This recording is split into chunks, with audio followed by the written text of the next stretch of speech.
The first fall Saturday of the college football season brings a top 20 matchup to South Bend, as well as clouds and a little rain. Notre Dame and Louisville bring the September portion of their schedule to a close today here at Notre Dame Stadium. Lots of green. It is Irish wear green day here in South Bend. The Irish have lost only once. The Cardinals are still perfect.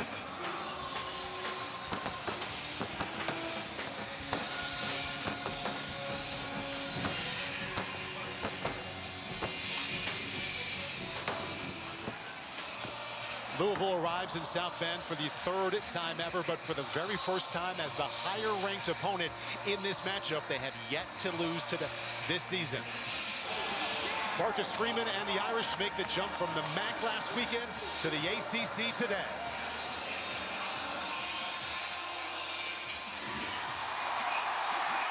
With a mist coming down, here come the Irish.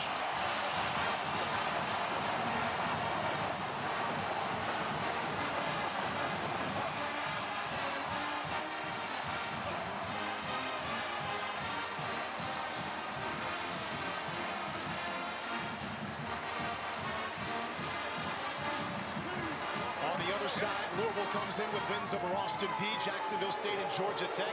Notre Dame awaits.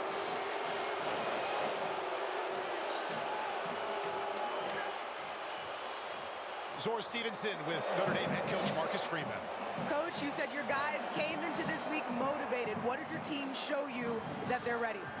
The week of prep has been extraordinary. They've prepared the right way. They've learned from the valuable lessons you learned from the game, from practice, from last year's game. They're ready to roll. Your defense has stood out all season long. What are they up against in this Louisville offense? We've got a great challenge. An offense that wants to run the ball, create explosive plays. So we know the challenge we have ahead of us, but I'm confident our guys will be ready to roll. Thanks, Coach. All right, thank you. Zora, Coach, thank you. And for a September game, it's as pivotal as it gets. Two teams with postseason expectations square off today here in South Bend. Louisville, Notre Dame, and a little bit of rain next.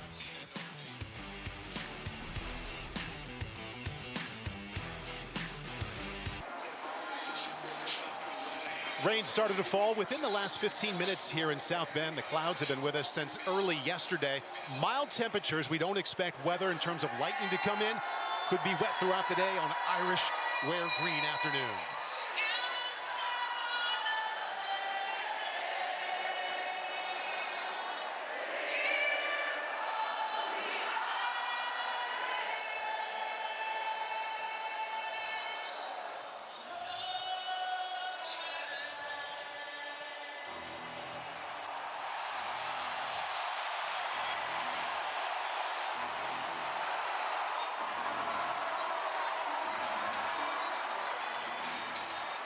Kicking off for Louisville is also their field goal kicker, Brock Travelstead, the veteran. He was good against Notre Dame last year in a huge Cardinal win on the road. You don't get that many of these. Only 3 matchups today present top 20 teams against each other. Jaden Harrison back to receive. We've got one of them right here in South Bend. Louisville, Notre Dame, underway.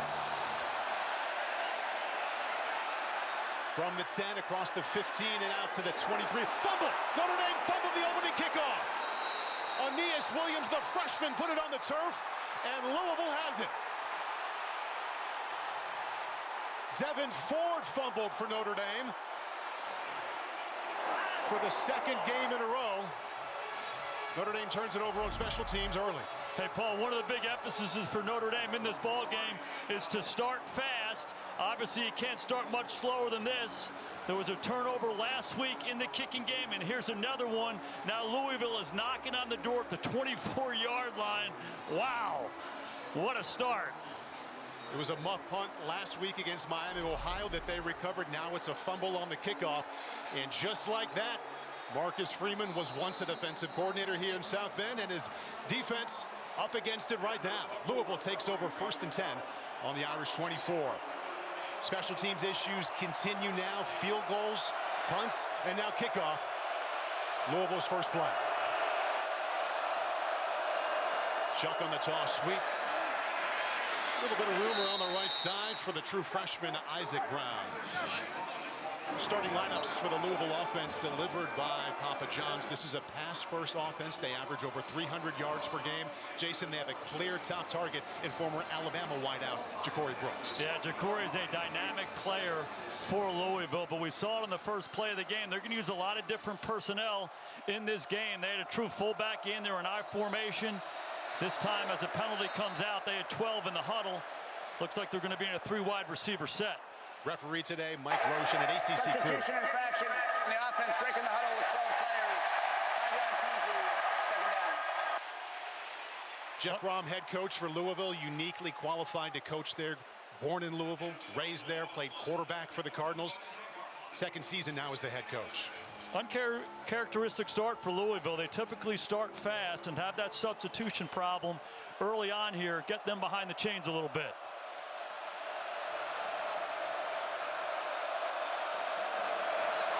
Chuck, plenty of time, floats it out, on target. First down Louisville, just inside the 10-yard line. Amari Huggins-Bruce sets him up first and goal.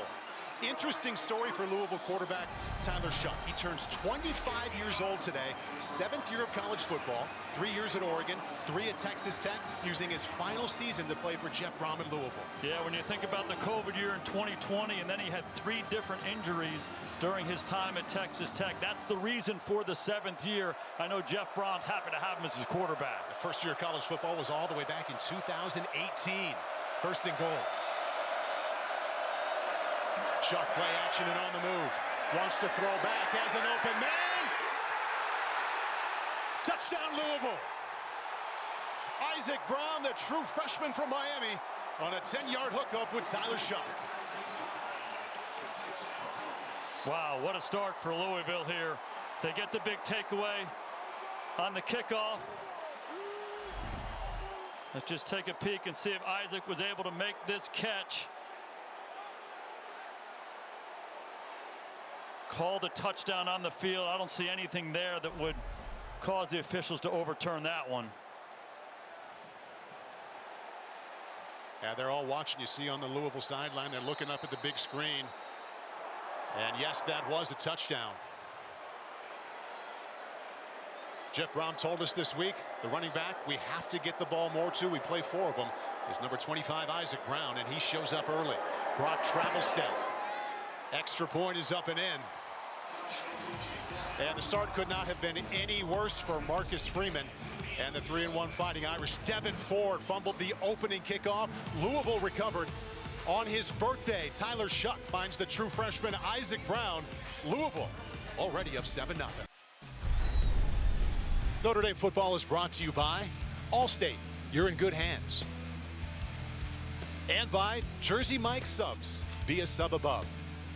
Nightmare for Notre Dame last year in Louisville, especially the second half. A lot of pressure on Sam Hartman. They sacked him 5 times. They turned the offense over 5 times. Jack Hartman celebrates along with the rest of the Louisville faithful as the Cardinals ran away in the second half. Jeff Brom said that was the biggest win of our season. It was a 10-win season. And for Marcus Freeman, boy, in all caps, not the start his side wanted here today. You can see it on his face.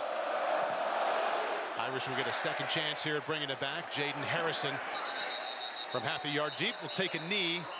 How about Louisville's touchdown, Coach? Yeah, this was the matchup we were looking for. This Louisville offense against Notre Dame's defense. Watch what they do with Bell. They take him across. They pull the guard. Here comes Shuck out here, and they take the running back, Isaac Brown, through the middle of the line of scrimmage, and he runs a wheel route up the sidelines. Jeff Brom's a great play designer and a great play caller. The execution was perfect.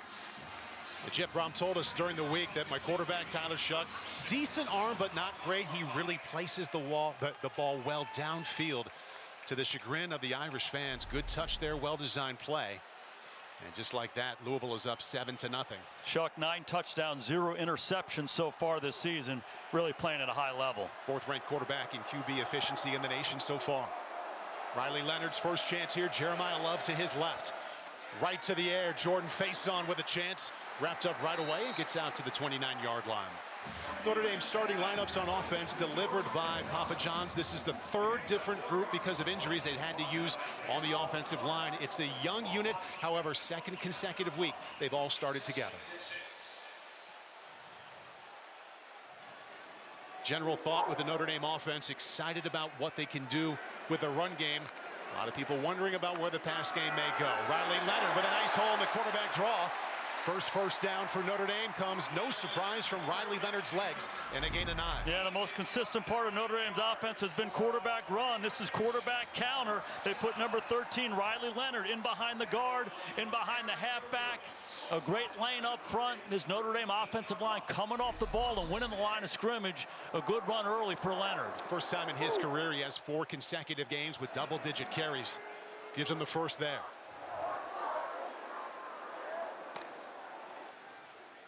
This time Leonard gives inside. Cardinal defense there for it, but squirting out to the 43-yard line is Jeremiah Love.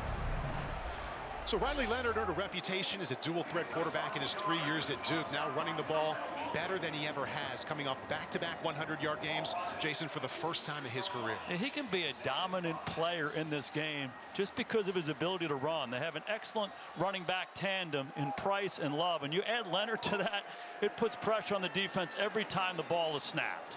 Mitchell Evans, a tight end they'd like to get going, and motion back to the left, and back to the air goes Leonard. Steps up. Little touch pass. Jaden Greathouse inside of Louisville territory. Gain of 18. Excellent job by Riley Leonard navigating the pocket. There's people all around him. Early on in the season, he was going out the back of the pocket. Watch him here. This is play action. Early heat, climbs up in there. Love doing a good job knocking the defender away. Leonard keeps his eyes up and he finds Greathouse. Big gain for the Irish. Good news for Riley Leonard on the move early in the game last week. He struggled. Tough one there to the left. Sets him up 1st and 10 on the 38.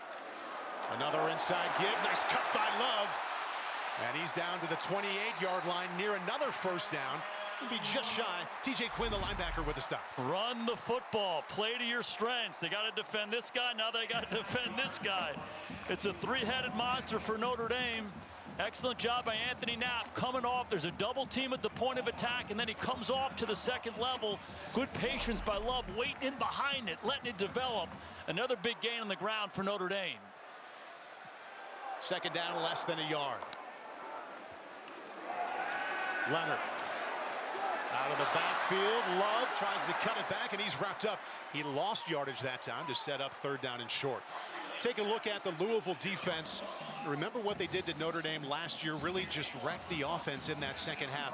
The one who disrupts the most, number 9, Ashton Gelati on the defensive line. Yeah, Gelati plays defensive end. He plays defensive tackle. One thing you see him do is disrupt football plays in the run and the pass. He did it one more time right there. 3rd down has been great for the Louisville defense recently. The last couple of teams have only gone 3 out of 24. Leonard back, looking out of his hands quickly and dropped. Pass dropped by his top wide receiver, Bo Collins. Yeah, uncharacteristic drop for Collins. He has been Riley Leonard's favorite target here. Decision time here for Marcus Freeman. You mentioned the rain. Not a perfect day here. Hey, they're going. 4th down and 3, couple of tight ends in the game. This is that gray zone area, Paul. This is the stuff that puts gray hair on your head, having to make these decisions. I like the fact they're going for it here. Inside of 10 seconds now on the play clock. Riley Leonard has come out throwing. 4th and 3. On the move. Jaden Thomas got it. First down, Notre Dame. Gain of 6. What a great call by Mike Denbrock, the offensive coordinator. This was an issue. It just sprint out this way. It's one-on-one outside. Run up, run out, give them the ball. And if you watched the game last week against Miami, Riley Leonard missed a couple of those throws early on in the ball game. Love the confidence of Denbrock coming back to it. Has been good to his left so far. Throwing more than they're running so far. They sure are. Trying to keep them off balance. Empty backfield now for Riley Leonard in his 26th career start. Heat, heat, more heat. Here they come.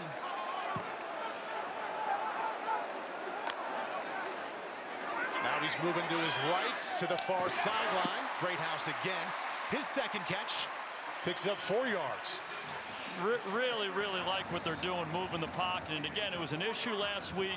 Denbrock told us that Riley Leonard threw the ball on the run really well in practice, and they were going to use it. They weren't going to sit him back there in the pocket all day long. A couple early completions are big. Mike Denbrock telling us yesterday, Marcus Freeman separately as well, what a good week of practice Riley Leonard had. Off to a hot start, he's 5 out of 6. Second time he's run up the middle. Hit low, and right when he got to the 18-yard line, would be a couple of yards short. Pick up a 3, certainly counts as 3rd down.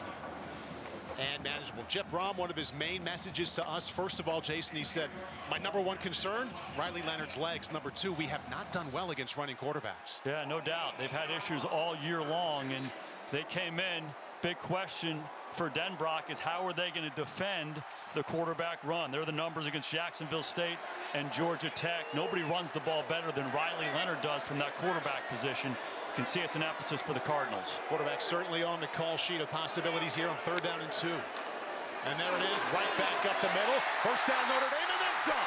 Leonard inside the 5. 11th play of the drive gets him 13 yards and sets him up 1st and goal. Hey, in all these crunch time moments, one more time, it's Riley Leonard. They're just going to run off tackle here. Short yardage situations. He gets Jeremiah Love up inside. He blocks out on the end. Emil Wagner goes down, creates a hole for number 13, and Riley does the rest. A week ago, Jason, Notre Dame it took them a while to respond to the poor start. They go down 7-0. Knocking on the scoring door now. Jeremiah Love, one cut and some fights. Touchdown Notre Dame.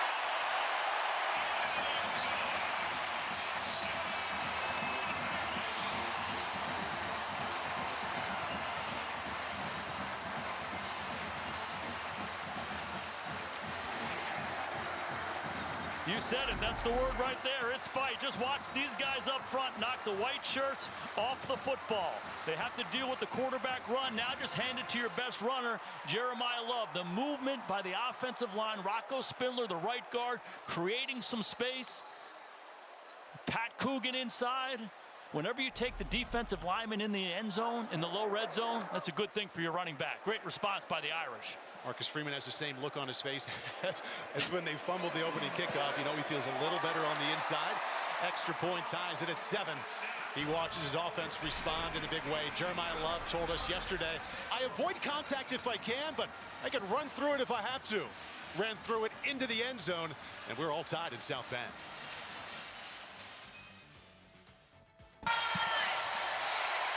Notre Dame's offense off to a much better start than we saw last week against Miami of Ohio when they struggled really for the first quarter and a half. First time they had the ball, 12 plays, 75 yards, a little over 6 minutes off the clock.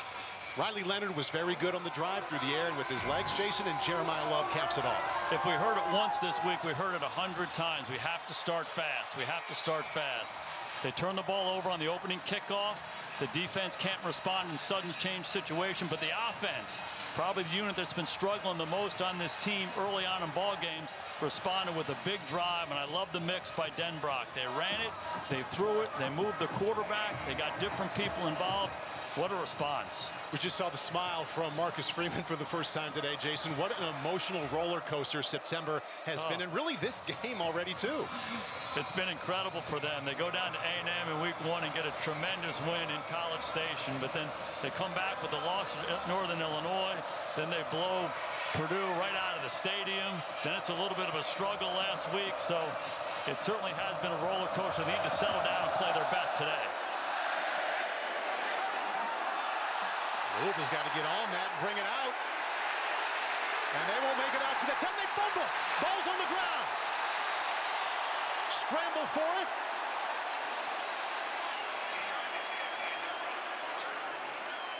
We wait the signal. Louisville did recover. Cardinals pounce on it. Notre Dame lost the opening kickoff, and Louisville almost lost that one.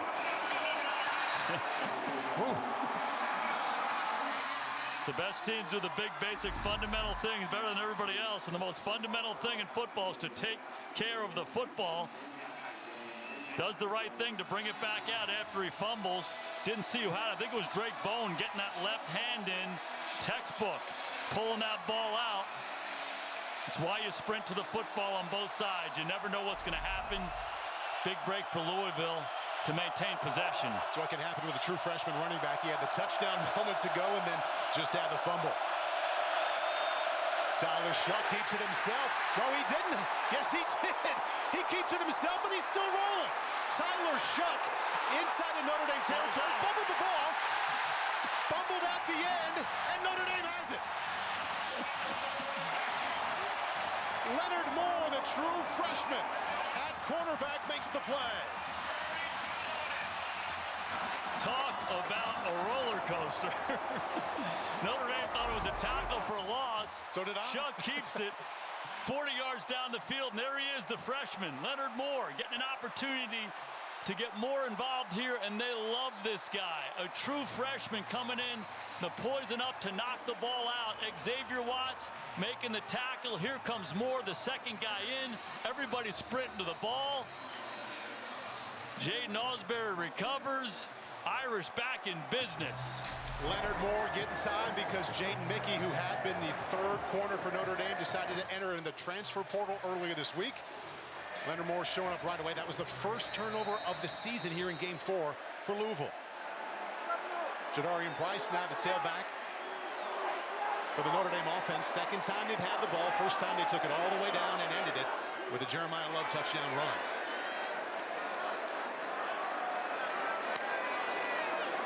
Leonard hesitates, waiting. Ends up getting 3 yards on first down. Their top tackler, TJ Quinn, the outside linebacker, makes the stop.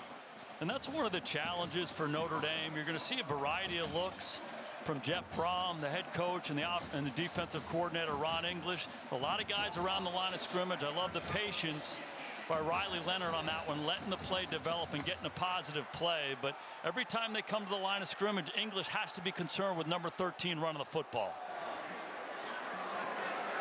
Jadarian Price shifting to the right side. Mitchell Evans in motion. Leonard gives. Price kicks it out. That was a good idea. First down, Notre Dame. Jadarian Price picks up 22. Absolutely love Jadarian Price as a runner. Number one trait, lateral quickness. He's working here, and then he bounces it and captures the edge. You see him do this time and time again. Up inside, captures the edge. He's quick enough and he's fast enough, and then he gets those shoulders square down the field. When you have to deal with the quarterback run, all of a sudden those runs to the running backs become a little bit cleaner. Great 1-2 punt for the Irish. Mike Denbrock told us yesterday his first priority early, paying attention to how they play the quarterback run, and that'll dictate how he calls the game. Price remains in on first down. Give it right back to him. Nothing there that time. And as we look at it from here, from our vantage point on the sideline, all of a sudden you're seeing a lot of white shirts. This Louisville Cardinals defense getting closer and closer to the line of scrimmage, and you're seeing guys like Bo Collins, the receiver, seeing one-on-one coverage. Great opportunity for Notre Dame to take a shot on an early down to take advantage of it, see if they can win a one-on-one matchup and make a big play. Riley Leonard, strong start, 4 carries, 27 yards. He's also completed 5 out of 6. On second down from the pocket, steps up, touch pass, Jaden Greathouse, touchdown Notre Dame.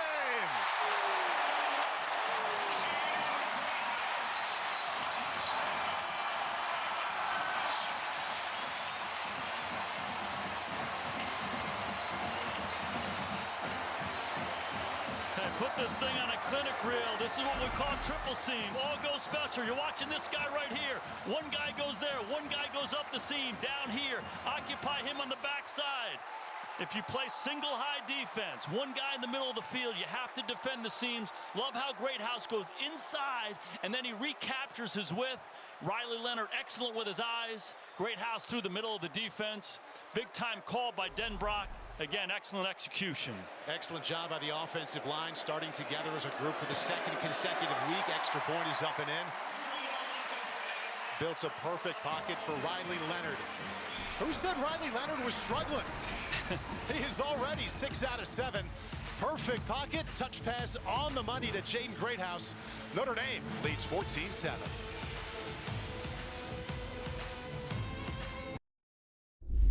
Joshua Perry here with the game break. Ole Miss down by 3 with under a minute to go. They got a field goal to potentially tie it, and they miss, and Kentucky pulls off the upset, their highest-ranked road win since 1977. Number 6 goes down at home. Back to you, Paul. Josh, thank you. Big win for Coach Stoops and the Wildcats there here in South Bend. Riley Leonard off to an excellent start. You see the numbers there. He has also run for 27 yards. Notre Dame's offense has had the ball twice, and they have 2 touchdowns to show for it.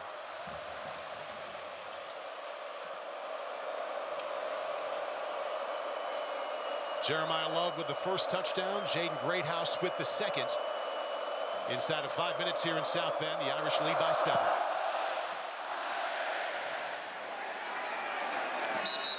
Louisville's offense will begin on the 25. Head coach Jeff Brom comes back home to Louisville after doing some serious work the last 3 seasons. His final 2 years at Purdue, signature wins against ranked opponents. 2021, those wins came against top 5 teams. 22, took him to the Big Ten title game before coming back home, flying high back with a team that he quarterbacked and grew up rooting for last year, the big win against Notre Dame. Jeff Brom said it was the biggest win of their season. Back-to-back conference title games, Big Ten to the ACC. First time a coach has done that in 2 consecutive years. Power 4 ever. His quarterback is 25 years old today. Starts this drive down 7. Quick pitch, Brown already has a touchdown. This will be a first. Isaac Brown, the fastest running back Louisville has. Big gain of 20 yards. Yeah, back to Jeff Brom. He's won everywhere he has been. Western Kentucky, Purdue, and now here at Louisville. And one of his great strengths is as a play caller. And you talk to the defensive coordinator, Al Golden. He just does different kinds of things, unorthodox things, calls plays uniquely, intuitively, and instinctively. Good example there. They wanted to get Isaac Brown to the perimeter on a first down run. Big explosive play to get this drive started. First and 10. Chuck hasn't missed yet. Third completion, but it's a short one. Jordan Clark, after 5 years at Arizona State, big hit on Isaac Brown. A lot of ties, a lot of connection bringing Jeff Brom back to Louisville. Look at this list. As I mentioned, he grew up in Louisville, went to high school right there, was an excellent quarterback for the Cardinals, even was a head coach in the Arena Football League, an assistant before he left to build his resume as a head coach at Western Kentucky and Purdue before coming back. Second season now leading the Cardinals. Cheney, the tailback, a fake to him. Sets up down the near sideline. Ja'Cory Brooks, almost a one-handed catch. Some contact, but no flag. Benjamin Morrison, tight coverage. This is what Ja'Cory Brooks does best. He runs these 9 routes, these go routes outside, and Benjamin Morrison, one of the best cover corners in college football. Love what Morrison did early on. He pushed him wide. When you push the receiver up against the boundary, not a lot of places to throw it, and then one more time, poise at the catch. I think it was a good no call there. Chuck's first incompletion, little bit of rain coming down. Third down and 9. Showing heat. Play clock down to 2. Chuck keeps it, pitches on the option. Nothing there. Fighting Irish, stand up on the perimeter, gain of 3. Adon Schuler the first there. This was a play that Louisville had a lot of success with in last year's game. It just going to option the end man on the line of scrimmage right here. Big play for them a couple times. Boubacar takes the quarterback. Kaiser sprinting to the ball. Adon Schuler everywhere. You go take the quarterback, trust the other guys to get there. Kaiser, Schuler chasing it down. The Irish defense is off the field. You mentioned in our conversation, the pregame show, that Notre Dame plays with an edge in these kind of games, top 20 games, and they have shown up that way so far. Now inside of 3 minutes left in the first quarter. Grady Hodges back to punt. Back snap over his head. Notre Dame knocks it further toward the goal line. Down to the 3, Notre Dame on it.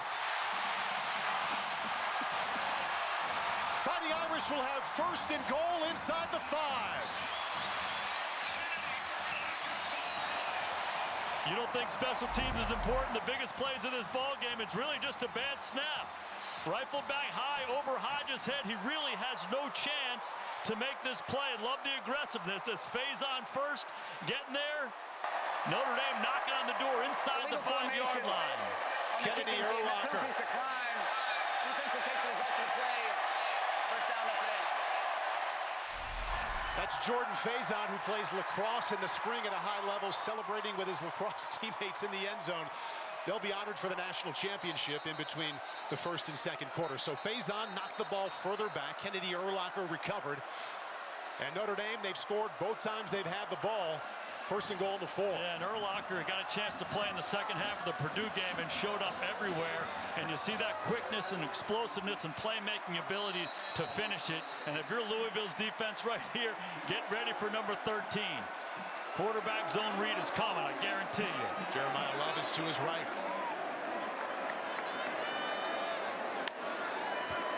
There it comes. And there he goes. Touchdown, Riley Leonard.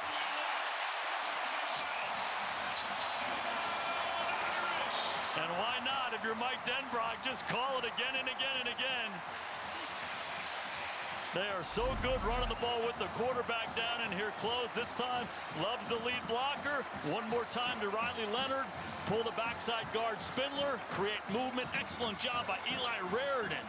Creating some space up inside. Riley Leonard so good down here. He ain't Marcus Allen. Marcus Allen's one of the great red zone runners of all time, but he's pretty darn good. 2 rushing touchdowns last week. There's his first today. But Notre Dame was down 7-0. Feels like a long time ago. 21 unanswered points now for the Irish. Jeter's extra point is good. Starts with a special teams gap for Jeff Brohm's Cardinals. The snap way over the head, and Jordan Faison knocks it closer to the goal line. Kennedy Urlacher recovered. Riley Leonard knew exactly what to do from there.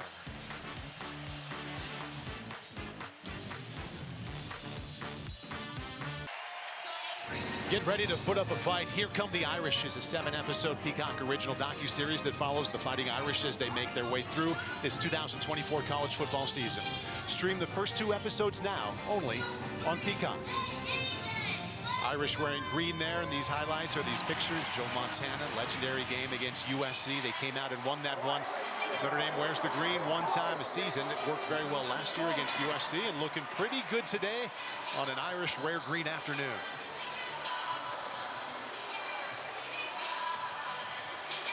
Touchdowns already from Jeremiah Love, Jaden Greathouse, and Riley Leonard.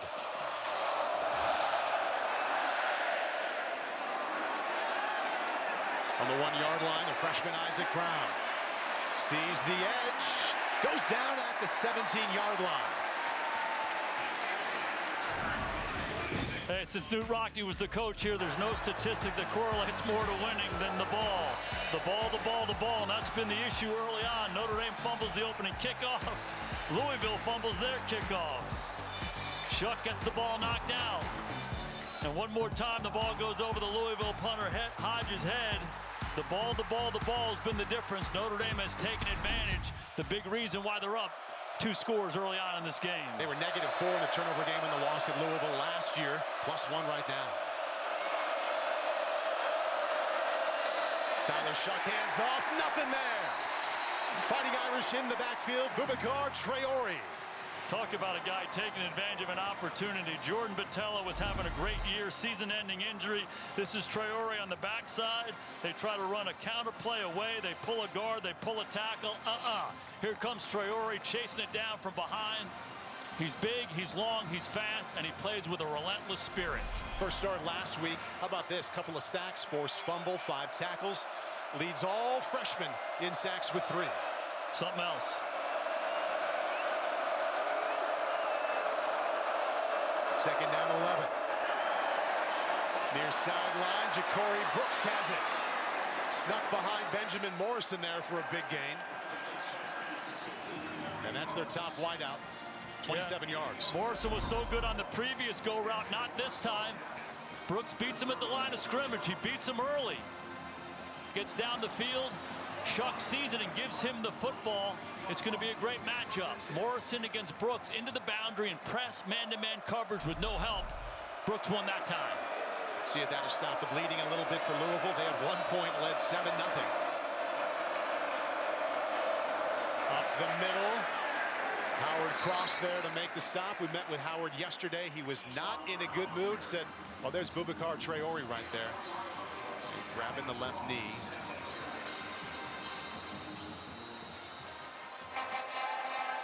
Timeout on the field for an injured player.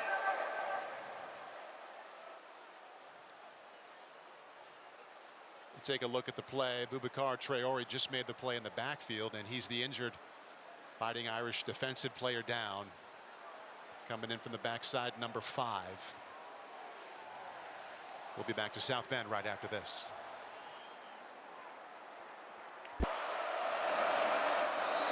Boubacar Traore, the injured Irish player, to the sideline. Junior Tui Alamaka, number 44, takes his place.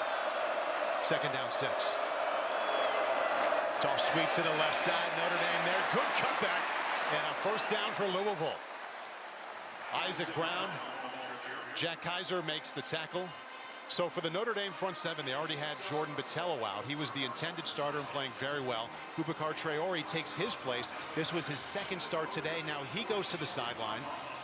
And Junior Tui Alamaka takes his place. Good news for Irish fans. Tui Alamaka has been really productive with his opportunities this year. As a run defender, as a pass defender, intercepted a pass last week. This guy's been all over the place. 1st and 10. Shot. Double pumps. Tries to cut it back, but gets tossed out of bounds by Jalen Sneed. Loss of 1. And that's what Jalen Sneed does. The fastest linebacker that Notre Dame has. They use him a lot of different ways as a rusher, and then off the ball, Chuck had no chance. Quite a first quarter here in rainy South Bend. A couple of top 20 teams going at it. Louisville went on top 7-0, but then it was all Notre Dame. 3 consecutive touchdowns, and they head to the 2nd quarter leading 21-7.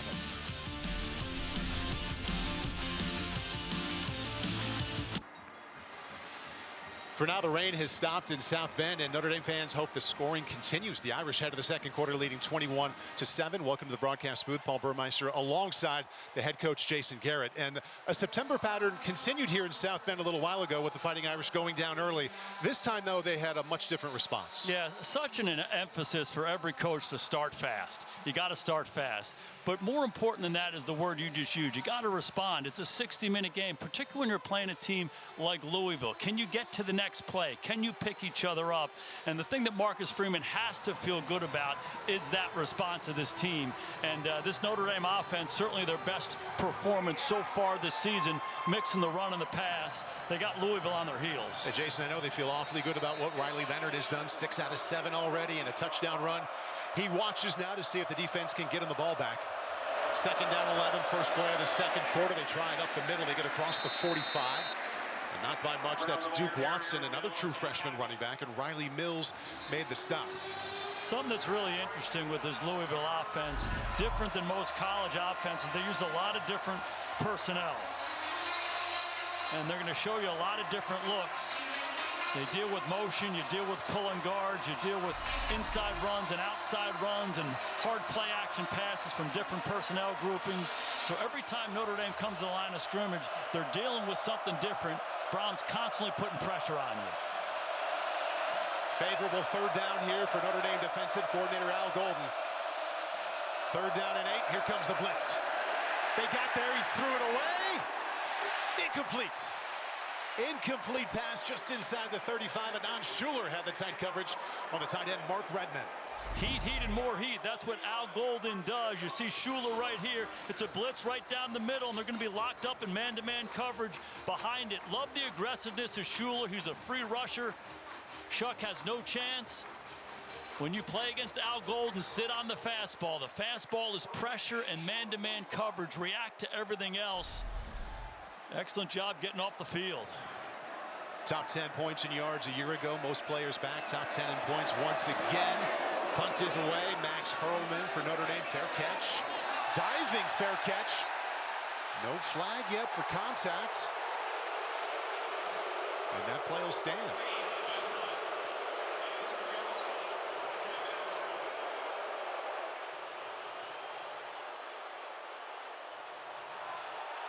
We'll take another look there. Good job of bringing that in by Hurlman. Yeah, he was touched. Yeah, surprised they didn't make that call. Hutchinson getting a little too aggressive there. The ball kind of floated to Hurlman's left, right into Hutchinson. Should have made that call. The look on Marcus Freeman's face, the same as 70,000 plus here. Pretty shocked. Inside the stadium as he watched it. Worst field position yet for Notre Dame. The offense, though, hasn't really been slow. They've had the ball 3 times. They have 3 touchdowns.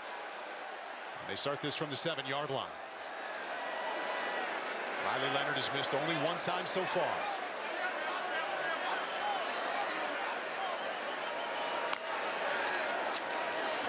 Jadarian Price wrapped up in the backfield, fumbled. He fumbled, and Louisville has it. Stanquan Clark, the linebacker, knocked the ball loose. Each side now has 2 turnovers. It's been a light rain early on in this ball game, and it's had the biggest impact on the ball game. Just not being able to secure the football. Gets the right hand in there, right on the ball. Whenever you have that ball that's flat, you hear about high and tight. You want the point of the ball up. You want your wrist above the elbow. When it gets down, that's when you're susceptible to getting the ball knocked down. It happened right there. Notre Dame has done a good job being the guys who've taken the ball away in this game. Turnabout's fair play, and now Louisville's knocking on the door with a chance to make it a 1-score game. Turnovers, a big story so far for both sides early in the second quarter, 2 apiece. Most recent one has Jeff Brom and his Cardinals set up 1st and goal from the Notre Dame 9.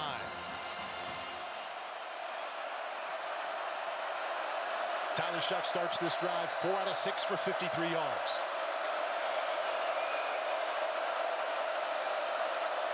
To pass. Quickly out of his hand, on time. And a good tackle there right away by Jordan. Gain of 3, and that's the former Arizona State defensive back Jordan Clark with the stop. Side coverage. Notre Dame has been one of the best red zone defenses in the country, only giving up 3 touchdowns all year long. Early on in the ball game, the fumbled kickoff, didn't respond to the sudden change situation. Now the defense back out there. Louisville has it inside the 10 and knocking on the door. Looks like Al Golden's going to play some man coverage outside. Wouldn't be surprised if you see some pressure. Hand off to Brown, cuts it up, goes down to the 5. Speed to the edge didn't work that time. He picks up 1 to bring up 3rd and goal. Brown's a dynamic running back. He's a freshman. He has the best speed, and Brown wants to get him to the perimeter. You've seen that time and time again. Just watch Notre Dame turn the ball back inside. They keep their outside pad free, and they force Brown to get back up inside. Alsbury really developing before our eyes. Not only does it turn it back, but he makes the play. Though you wanted to see how fast Notre Dame played early, Jason, they looked pretty fast on that play here. 3rd and goal. Chuck. Moving to his left, looking.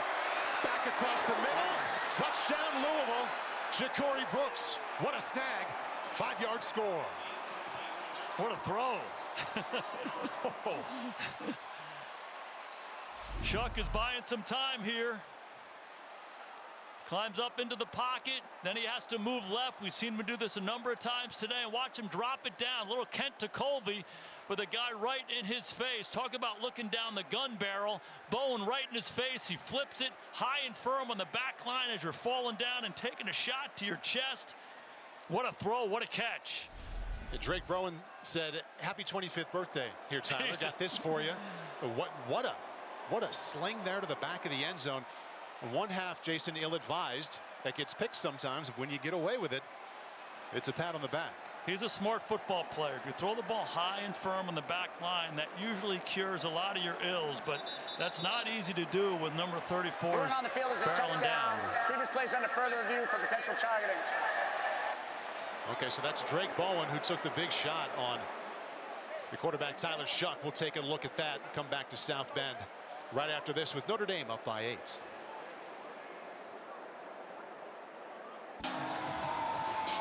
So while we were away, they let us know no targeting call against Drake Bowen. He'll stay in the game, the young middle linebacker for Notre Dame.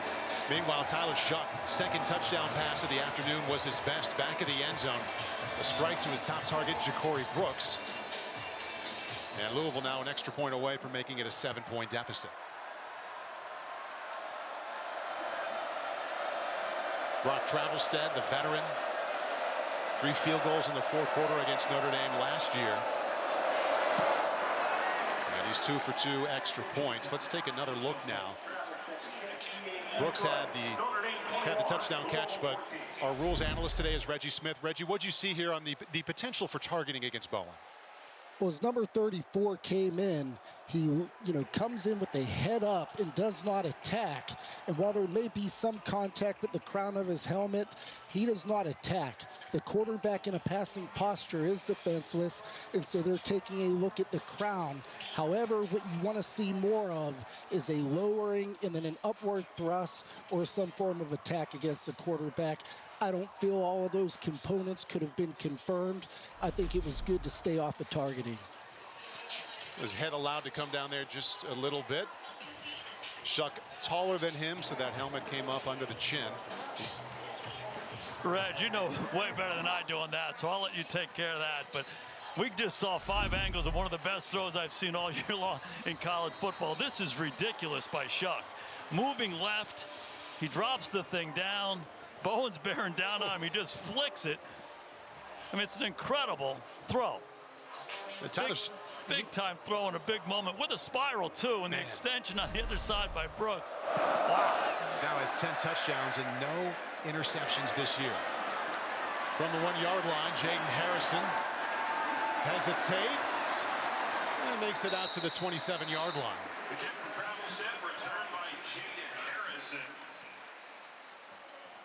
Riley Leonard, I can tell you he's 6 out of 7. We take a look at what kind of passes he's been completing.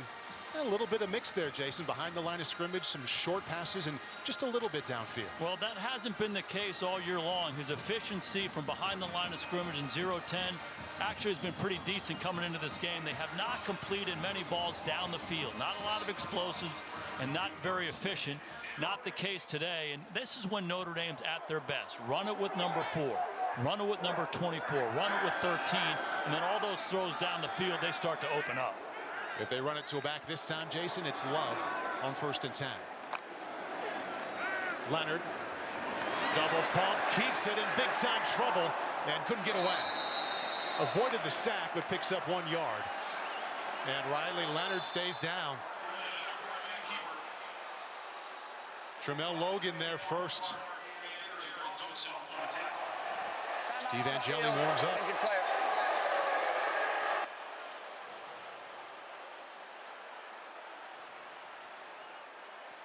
Take a look at what happened to Riley Leonard on this play. Avoided the sack, but Clark, the linebacker, and Logan, defensive lineman, came in.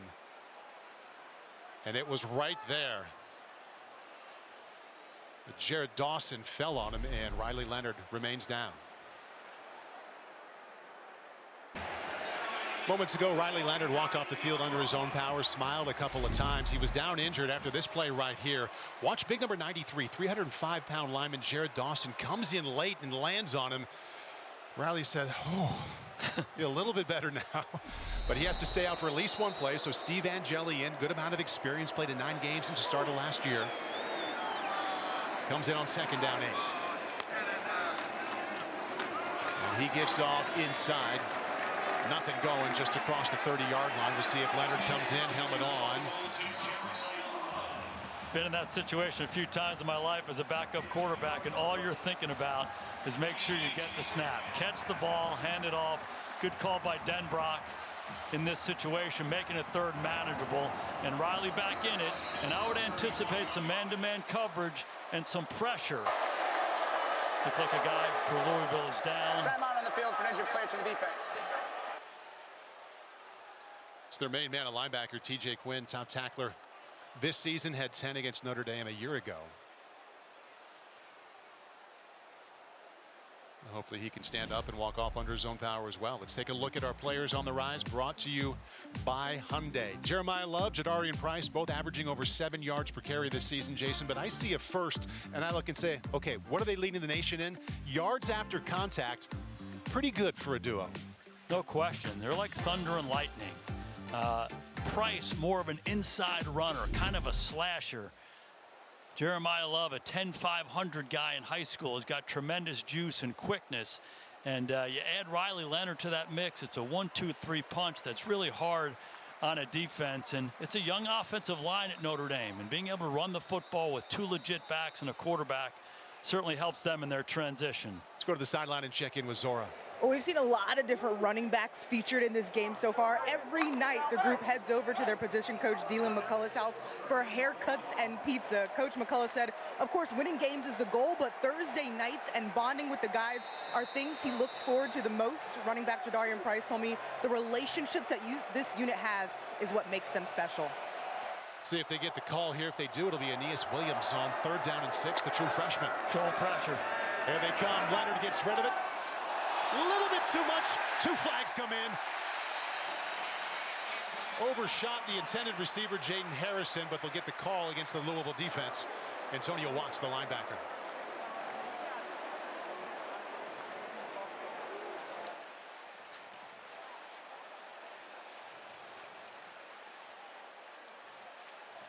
Man-to-man coverage by Louisville in that situation.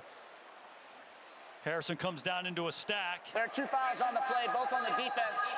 Pass interference, defense, number 35. That penalty's declined. Personal foul, roughing the passer, defense number 9. 15-yard penalty, automatic. First down. Riley Leonard took another big shot, too, just as he released the ball in his first play back after sitting 1 out. Gelati coming right down the middle of the defense, gets that right hand up there into Riley Leonard's face. You hit him in the head neck area and it's forcible. They're going to call it every time, but Louisville struggled with that stack in their man-to-man coverage. Harrison running free down the field. Eli Raritan in motion, the tight end. Leonard, another blitz, escapes and just gets rid of it.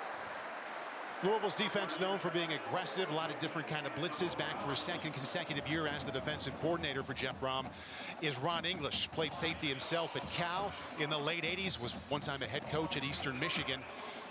How much pressure can you apply, though? How aggressive can you be when the quarterback is this elusive?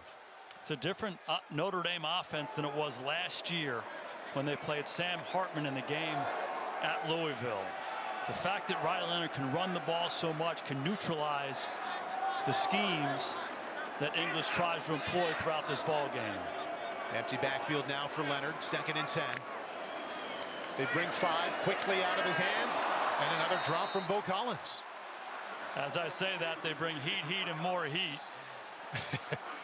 And that's what English wants to do. That's what how he wants to play. They want to put pressure. Look at all these guys up front, and they're bringing everybody. It's man-to-man coverage on the back end, and the call is good. This is your best receiver, Bo Collins, running out route versus inside leverage. Riley's behind with the ball. Bo's got to stop and make the catch, but that's an opportunity for him. You get that ball out in front, break a tackle, there's nobody left. Notre Dame 1 out of 2, converting 3rd downs. This is 3rd and 10. Leonard underneath Evans. Big hit absorbed there at the 49-yard line, nowhere near a 1st down. They were hoping for the catch and run, but they only get the catch for 5 yards. When you watch Louisville's defense play the first 3 games of the season, what leaps off the tape at you is their effort, their hustle, their toughness. They're relentless, and you saw it right there. Mitchell Evans breaks the first tackle, but here comes all his buddies running to the football. There's no way they're going to let him make that 1st down with run after catch. English has instilled that in this football team, that scratch, that claw, that fight mentality. Evidence right there. Antonio Watts, the injured Louisville player on the sideline. First punt for Notre Dame of the afternoon. High end over end, caught inside the 4, and making it out to the 5-yard line is Isaac Brown. Active afternoon so far for the freshman running back. Early in the 2nd quarter, Fighting Irish lead by 7.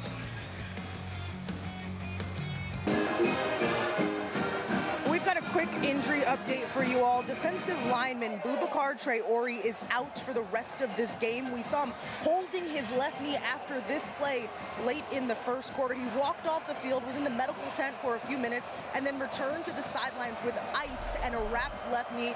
I mean, he was clearly emotional, holding his head in his hands. And remember, this is a freshman that just got his 2nd start. Got a second start because Jordan Botello was out, so now junior Tui Halamaka is in form. Space up the middle and then some. Louisville's drive off to a great start here. Cheney, he's the Miami transfer who had the most carries last week. Jordan Clark eventually caught up to him, but the running game bails him out, 28 yards. ND has them pinned down there in the shadow of their own goalpost, and just watch this kind of action, then right back up inside, and they create great movement in the interior of the defensive line. This is a huge play for Louisville. Is changing the field position. Excellent blocking down the field by Redmond. Cut back inside. Makes your life completely different if you're playing quarterback. Third rush of over 20 yards. They try the right side again, and this time it's a tackle for loss. Adon Schuler, the first to get to him. Just flip the tape on this Notre Dame defense, and number 8 continues to show up over and over and over again. We saw him blitzing earlier. He comes across, he's just active. Jersey guy coming to Notre Dame, and he's really taken this defense by storm. Excellent cover guy. Active in the run game. He's a good blitzer. What an addition. Marcus Freeman, Al Golden worried about the fact that this offense took a lot of shots downfield. We haven't seen too much yet. Shot chased out of the pocket and just lays it off out across the 35. Big hit. But he won on the backside of that out to the 38-yard line. Keywan Brown picks up 8. I think the big hit was Bryce Young coming out of the stack here. Here he is right here. Chuck has done an excellent job moving. Bryce Young was the right defensive end. He's around the quarterback, chasing this thing from behind. Breaks back inside of Morrison. That guy's 6'7". He's 260 pounds, and he too, only a freshman. They got some studs up front for the future at Notre Dame. Big down here for Jeff Brom. His side trail 21-7. They have the most recent touchdown. Now it's 3rd and 4. They try it up the middle, off to the right side. First down, Louisville. Keywan Brown, back-to-back positive plays, that time for 13 yards. Very similar run to what we saw in the coming out situation.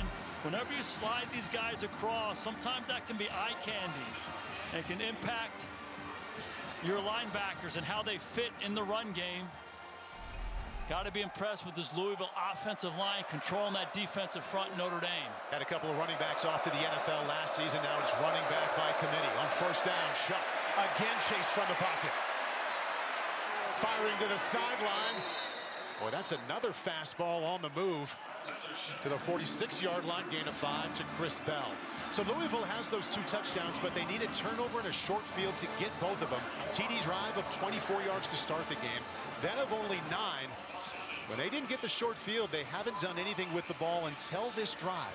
And it's been a good mix of run and pass in this drive, and a common theme has been Shuck's ability to move left and make some plays in the passing game. One more time, Bryce Young was in his face. He avoided it and made a big play. Shuck 8 out of 10, 74 yards. Big hit in the backfield, Drake Bowen. Middle linebacker came in untouched. Loss of 2. This Notre Dame defense is playing fast. This is Bowen right here, just chasing it down. He's going to be unblocked. He shoots the gap on the backside and just hits it. 2022 Mr. Football here in the state of Indiana. St. John, Indiana, about an hour and a half west of here. You can see him gaining more and more confidence with every game he plays. This is his 4th start for the Irish, getting better and better every week. 7th play of the drive. Jeff Brom faces 3rd down and 7. Showing pressure. Here comes that pressure. Shuck stepping up, firing, and the pass is dropped and picked off. Xavier Watts, another interception. Inside of Louisville territory, down to the 36-yard line. Led the nation in that category last year. Ja'Cory Brooks had the ball in his hands, but it ends up in Xavier Watts' hands. Hey, it's the ball, the ball, the ball. Brooks is on top. He's working against Morrison. He just runs an in-cut. It's his single high defense, man-to-man, and he simply drops the football. Shuck stood in there, gave him a great throw, put it right on his face mask, and that guy right there, he's a ball hawk. one of the best defenders in the country. The thing he does best is go and get that football. You can't give Xavier Watts that opportunity. He takes advantage of it. And this Notre Dame offense knocking on the door one more time. The ball, the ball, the ball. That's been the story of this ball game. Watts' second interception of this season after he had 7 last year. First interception thrown by Tyler Shuck after it was dropped by his top wideout, Ja'Cory Brooks. First and 10 on the 36. Leonard quickly to Love. Speed on the outside. And Love gets down to the 31-yard line. Told us yesterday, I've got hands like a wide receiver. They should throw me more passes. That time he gets 6. It's so much fun talking to the Notre Dame coaches about Jeremiah Love. And literally the defensive coaches think he could play corner and would be a first-round player if he were a cornerback. They say he could start at wide receiver. He's just one of those kinds of athletes, developing as a runner, showing his skills right there. Former 100-meter state champ in Missouri.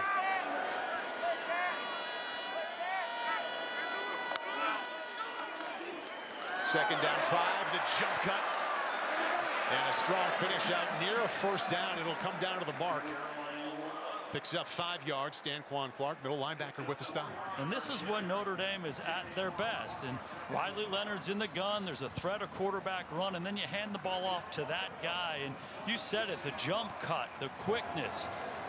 There's an expression when you evaluate players. Does he have quick twitch?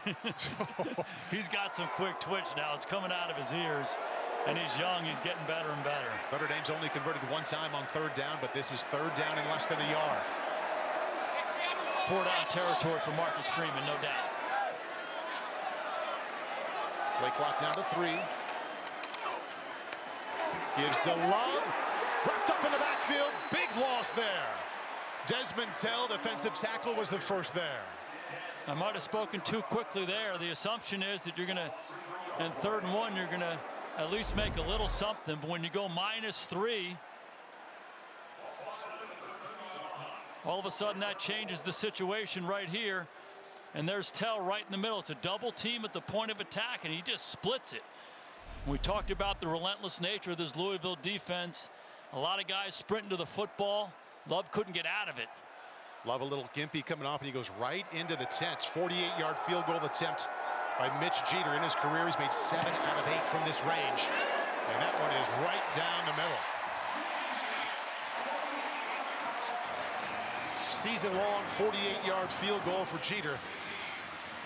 Riley Leonard sees the lead go back to double digits inside of 4 minutes until halftime, up 24-14. And really an excellent job by Ron English, defensive coordinator here at Louisville. His unit stepped up in that situation after the Xavier Watts interception. To be able to hold Notre Dame to 3 after a 3rd and 1 situation, it's a big stop. Take a look at this Notre Dame secondary. There's Jordan Clark. He's the transfer from Arizona State. Excellent tackler from that nickel position. There's Adon Schuler. This guy does everything, blitzing down the pipe. Al Golden, the defensive coordinator, allows these guys to be aggressive, and they take advantage of it. A drop by Brooks. Don't do that to that guy right there, Xavier Watts. He's going to make you pay. All 3 turnovers for Louisville have turned into Notre Dame points. A couple of touchdowns and a field goal. Xavier Watts, he had the 2nd interception of the season just a little bit ago. Turned into the 48-yard field goal. Al Golden's unit coming in as one of 9 teams giving up single-digit points at just inside of 10. Couple of short touchdown drives, and now back to work as the head coach and play caller for Louisville, their former quarterback in the early 90s, Jeff Brom. And this is the fun matchup for us, not only to see what the initial game plans are for both Brom and Golden, but to see what the adjustments are. A lot of people talk about halftime adjustments. You adjust all throughout the ball game, series to series. At least the best ones do, and that's what these guys are.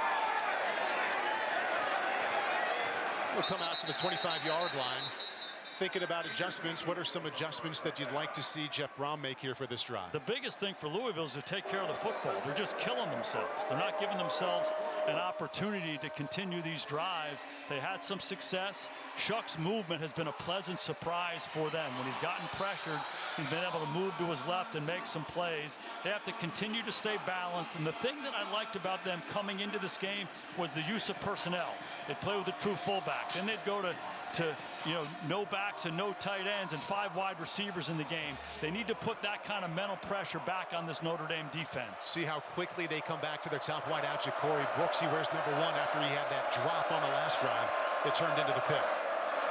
Play action, double pump.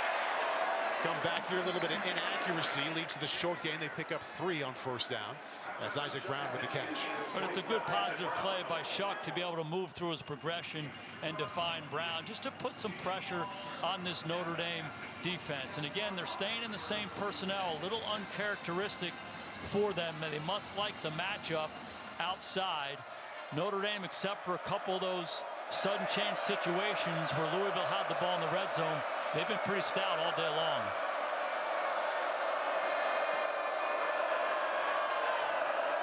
Second down, 7. Inside, a gash, and a first down for the Cardinals. Finding some run game success here as the game grows into the second quarter. Gain of 12 for Brown. And I think the thinking for Brown is to run the ball from spread out formations. Sometimes when you play against a team like Notre Dame, who's pretty stout in their front 7, you say, hey, let's put all the big guys in there and let's try to hammer them. Maybe the best way to do it is open it up and try to lighten that box. Fewer guys around the line of scrimmage. The run game pretty effective here the last couple drives. Al Golden told us yesterday, my 2 guys inside, Riley Mills and Howard Cross, can't be just good on Saturday. They have to be dominant. We haven't heard their name much so far. Fake the pitch. Shuck on time and on target. Cardinal offense rolling down to the 37-yard line. That's Colin Lacey. His first game this season after breaking his collarbone in August gets 23 yards. That's the variety we're talking about. Make it seem like we're throwing a quick screen over here. Here's Lacey. He's pretending like he's blocking, then he's up the sidelines. It's excellent execution. Pretend like you're pitching it. Here comes Jordan Clark. There's a little hole between Jordan Clark and the defender over the top. Run Morrison out of there. Find that little crease. Good execution. Cardinals are rolling. And they're happy to have Lacey back after that broken collarbone in the middle of training camp. 2-minute timeout. Notre Dame leads Louisville 24-14. Coming up on the All-State halftime report, upset time in the SEC. Tune in to find out what happened to who, and a couple of big tests tonight in the Big Ten. Maria Taylor, Josh Perry, Chris Sims, and Nicole Auerbach with us in the studio soon. We've got a big 2 minutes here in South Bend. Louisville led 7-0. Notre Dame came back to lead 21-7. And now the Cardinals trail by 10, have the ball on the move late in the first half, could really use a touchdown. Yeah, and they have a lifetime here. 2-minute warning, and you got 3 timeouts. They can do whatever they want offensively. Plenty of time. Run game has been clicking here in the second quarter. They go to it right back to the middle. Isaac Brown finds middle linebacker Drake Bowen, and what a finish by Brown. True freshman out of Miami took that contact and said, I have a few more. 8-yard gain. And Brown talked about the importance of getting Brown out into space. Most dynamic runner they have, but he's shown he can run up inside between the tackles, and I love the patience of Brown to continue to run the football at this Notre Dame defense. Keep attacking different ways. You're going to find yourself in a favorable matchup outside as Notre Dame tries to defend this run. We have all 3 of those timeouts left. Brown back to the middle, and this time brought down from the backside. Junior Tui Alamaka, he is in because Boubacar Traore went out earlier in this game. Gain of 1. See if they start using a timeout here. Brom doubles up as the play caller and the head coach. Definitely 4-down territory for them. They're inside a yard. A 3rd down less than a yard from the shotgun. And they give inside easily a 1st down. Again, it's Isaac Brown. He's had 11 touches already. Most featured part of this offense. And a good timeout. I don't think they called a timeout. It just stopped temporarily. I'd call it. Now it starts again. They do have all 3 left. Shuck in trouble. Back foot. Now the clock stops with the incompletion. It'll be 2nd down 10 with 46 seconds left. You know, when you have 3 timeouts and you get underneath that 1-minute mark, bang the timeout. Use it right in that 50 area and give yourself a chance to take a breath coming out of that short yardage situation. They hurry the play and they don't get a good playoff here. They still got 3. They can do whatever they want. Look for him to try to get the ball to Brown one more time out in space. 2nd season in a row. The Jet Brom has a quarterback in his mid-20s on his final season from Jack Plummer last year to Tyler Shuck this year. Here comes the blitz. Shuck again fading away, and again just had to throw it away. That's back-to-back plays. 41 seconds left. It'll be 3rd and 10. That's Al Golden 101 right there. All the critical situations. He's going to bring pressure. Heat, and more heat. That's what you have to get ready for when you play against him. Get ready for as a play caller and as a quarterback in those situations. Wouldn't be surprised if we saw it one more time right here. Louisville so far 3 out of 6 on 3rd down. They have a veteran kicker if it comes to that. Travelstead has made a 48-yarder today as well.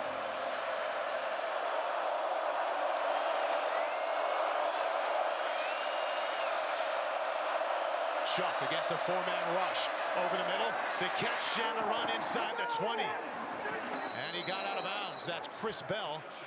His first catch picks up 10 yards, 34 seconds left. And looks like he might be a little bit short. Yes, he is, a half a yard short of the first down. So now it's 4th down. That's what Bell does best. He's a great run after catch guy at 220 pounds. Surprised he didn't lower that shoulder and go get that first down. But now it's 4th down, and it's well inside of a yard. You have the timeout here. Don't be afraid to use it. And Louisville's got all their timeouts left, all 3.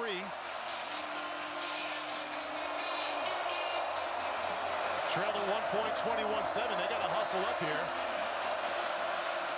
Play clock now down to 8. Donald Chaney is the back.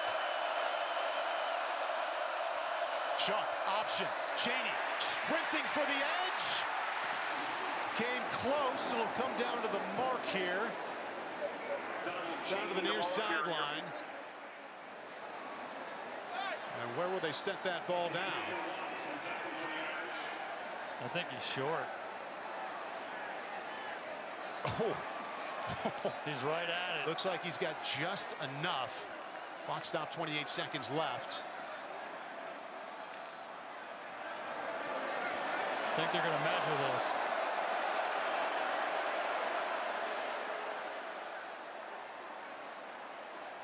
Take a look here. They work the option. It was a shocking use of personnel here. Chaney, typically the inside guy for them. They run option to get him to the perimeter. Viliamu Asa misses the tackle. It's really hard to tell. You think he made it? I think he's short. I thought he was short when it was happening. I think he's short right now.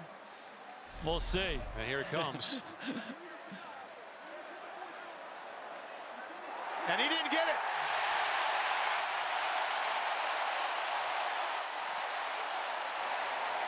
So they miss out on the chance to attempt the 3 points. Didn't pick it up on 4th and short.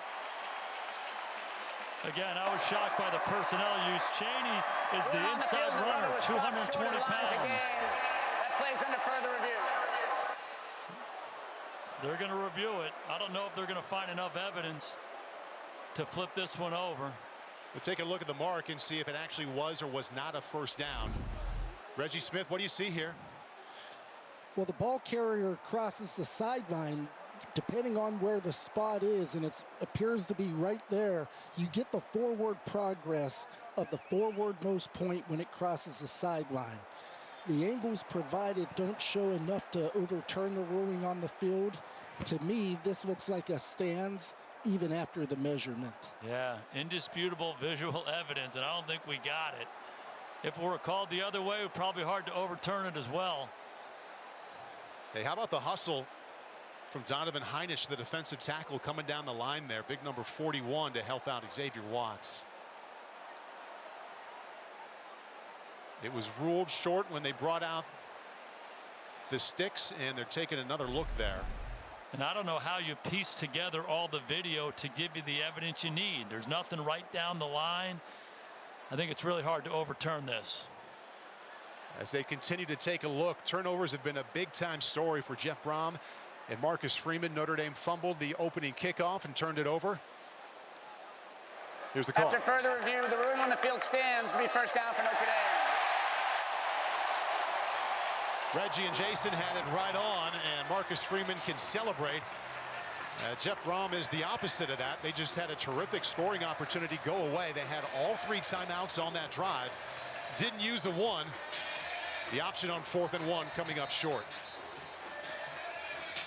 Final game of September here for Notre Dame, and here's what they have coming up. They'll go into a bye week and then play host to Stanford, and then a heavy ACC portion of the schedule, and they'll finish up with Army and a trip out west. The traditional rivalry against USC. Right now they're 3-1. Notre Dame ranked 16, Louisville 15. See what Riley Leonard does here. The delayed give inside, nothing going. Jeremiah Love, and that'll likely be the final play of this first half. No gain. And I like the call there. If you're backed up in that situation, hand it off. If you get a chance to pop it, you go ahead and get the drive started. If not, you go to halftime feeling good, up 10. Tyler Shuck, a lot of good moments there for the 25-year-old quarterback celebrating a birthday today. Final seconds tick off. Notre Dame at one point led 21-7. They have a couple of turnovers. Louisville has 3 turnovers already. First half in the books. Notre Dame leading Louisville 24-14.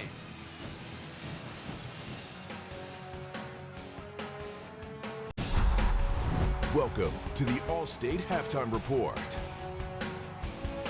Riley Leonard stepping up and making the 34-yard touchdown pass to Jaden Greathouse. A huge play that has the Irish wearing green and feeling good, up 10. This first half recap is brought to you by Geico. I'm on a mission now. No, you can't stop me now. I keep it coming now. No, you can't stop me now. I'm on a mission now. I'm on a mission now. I'm gonna crank it loud. They keep it coming now. No, you can't stop me now. Get more with Geico. College football bulletin here as the third quarter is about to get underway. Notre Dame on top, 24-14 in the battle of top 20 teams. Here's what happened here with the quarterbacks, both throwing the ball well. Riley Leonard, highly efficient. Tyler Shuck, 2 turnovers though, an interception. He also fumbled, and Notre Dame picked that one up. Turnover story, it was massive last year when Louisville won at Louisville. Today, much different story. Now it's Notre Dame on the right side of that one. As far as the offense, the Fighting Irish were much better in the first quarter than they were in the second. Their production went way down in that second quarter. But they are winning the turnover battle, and they have Riley Leonard playing a lot better in the first half than he did a week ago, Jason. There's no doubt. And not only has it been effective running the football, but the efficiency in the passing game so much better. Love how Mike Denbrock, the offensive coordinator, continues to move the pocket to take some of the pressure off that Notre Dame offensive line. Jeff Brom had his offense go down the field on their final drive of the first half, but they didn't get it on 4th and short. And they left some points on the board. Let's go to the field and check in with Zora. Notre Dame head coach Marcus Freeman told me that his team is running and throwing the football with success. He wants to see better ball security and improved red zone defense. He's urging his guys to come out aggressive in the second half. He says we can't play not to lose. For Louisville, head coach Jeff Brom said they plan to attack the quarterback and blitz off the edge offensively. He wants his guys to finish drives and be better in situational football. Zora, thank you. And Jason, I'm looking forward to watching the play calling here in the third and fourth quarter. Both Marcus Freeman and Al Golden talked about what a gifted, unique play caller he is on offense. They could really use it now, trailing by 10. 21 personnel, 2 backs, a true fullback in the ball game. Isaac Brown tried to cut it back, wrapped up in the backfield. Riley Mills calling his name for the first time, no gain. They use a lot of different personnel at Louisville, and typically when you have a fullback in the ball game, it's all about running the football. And that guy right there, Riley Mills, he got challenged by Marcus Freeman and Al Golden. You need to show up. You need to show up. Those guys inside, 56 and 99, you got to show up. Showing up early in the second half. Tyler Shuck, 3 years at Oregon, 3 at Texas Tech, 1 here at Louisville. Sideline way overshot Brooks to bring up 3rd and 10.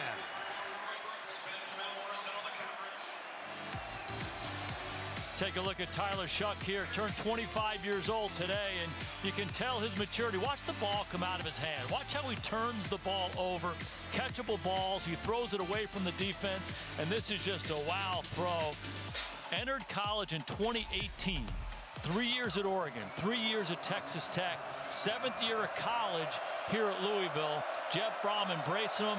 He's off to an awfully good start this year and playing very well today. See what he does against the blitz. 3rd and 10 from the pocket. Throws it away. Notre Dame's blitz got home. There is a penalty down on the 15-yard line.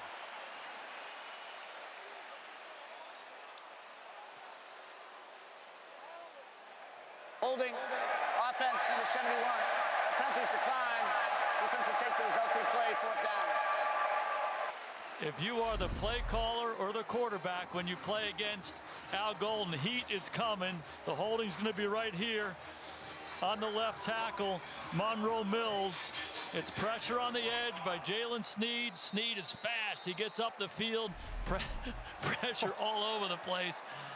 Shuck had no chance. Al Golden's group strong out of the gate. Low punt to Max Hurlman from his 37. Number 37 tries to turn that corner and gets out near the 45-yard line. Backup tight end Nate Kuriski makes the stop. So Riley Leonard comes on. Boy, what a start he had, Jason. 8 out of 11 for 75 yards. A touchdown and no picks. Those aren't massive numbers, but when you consider where he's been the last couple of weeks, it was a heck of a first half. Yeah, just playing at a higher level, and I was curious to hear Marcus Freeman tell Zora, we have to keep attacking. Al Golden attacked. He came after Tyler Shuck. Interesting to see what Mike Denbrock, the offensive coordinator, does with Notre Dame. Riley probably played his best half of football in the first half here against Louisville. Stay aggressive against these guys. They're going to load up against the quarterback run. You'll have some opportunity outside. Quincy's top corner, Quincy Riley, out with an injury, has 14 career interceptions. Leonard drilled as he got that one away. But a nice pickup for Bo Collins. Got his hands on the ball twice in the first half and couldn't come up with a catch. That time he gets 9. Flag is down.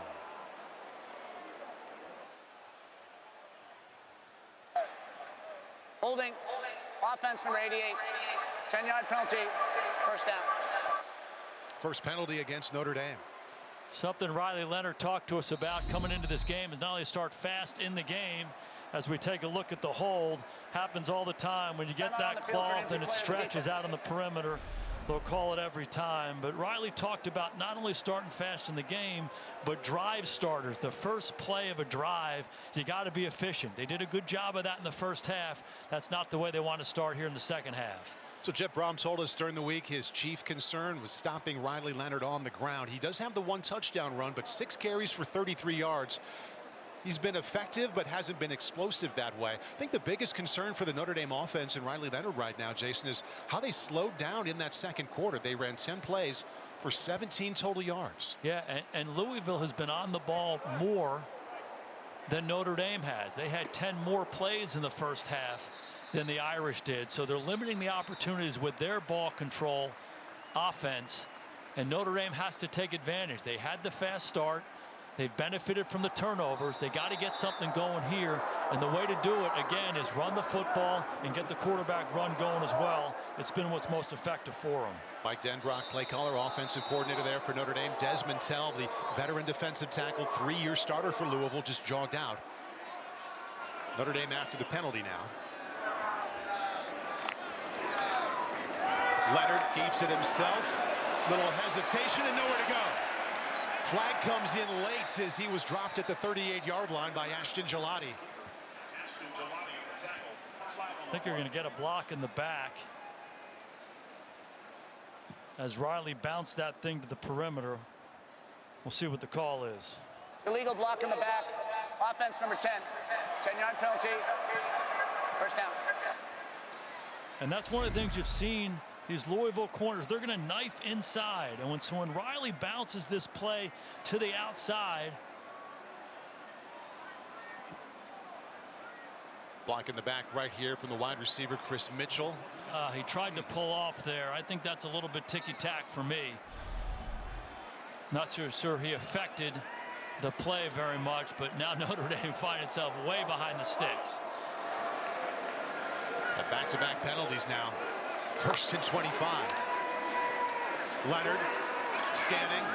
Love. Big hit and another one. Kept his feet somehow, but nowhere to go. Louisville's defense came to play on that one. Notre Dame moving in the wrong direction. That was a loss of 4.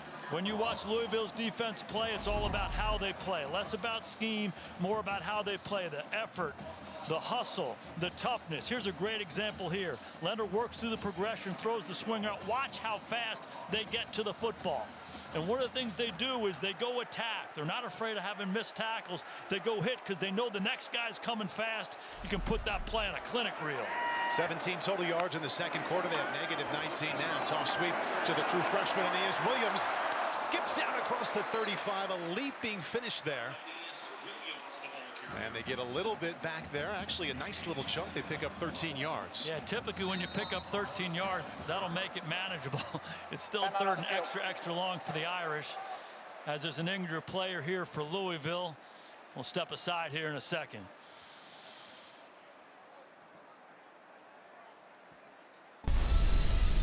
Notre Dame football is brought to you by Allstate. You're in good hands. Some NFL greats played at Louisville and Notre Dame. Johnny Yu, Joe Theismann, NFL MVPs who played quarterback at Louisville and Notre Dame. You can't forget Joe Montana and Lamar Jackson.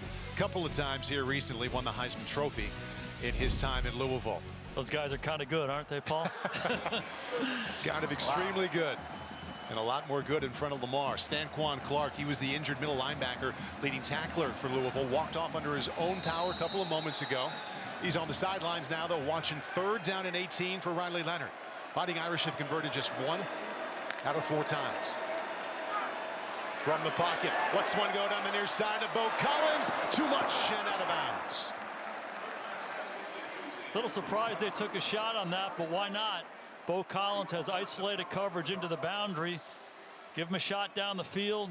Riley was just a little bit long with the throw. And, you know, these penalties by Notre Dame, they get them behind the sticks and they lose that rhythm that they had early on in the ball game, and they got to find a way to get that back. Just hard playing when it's 3rd and extra long. The back-to-back big penalties there at the beginning of that drive set the table for 4th and 18 here. Punt away to Amari Huggins-Bruce. And he just lets that one roll inside the 20-yard line. Staying dangerously close if you're on the Louisville side there.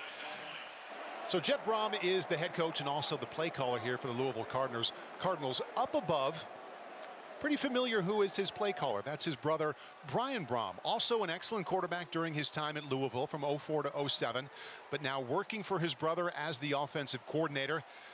When he played here, his offensive coordinator and quarterback coach was Jeff Brom. So he told us during the week, the relationship now is pretty similar to when I played here, as he is above me. So that was a very good setup for what we're now doing as adults. Yeah, their brother Greg is the chief of staff at Louisville. Their dad Oscar played here, so it truly is a family affair at Louisville with the Broms, and they are football royalty in the state of Kentucky.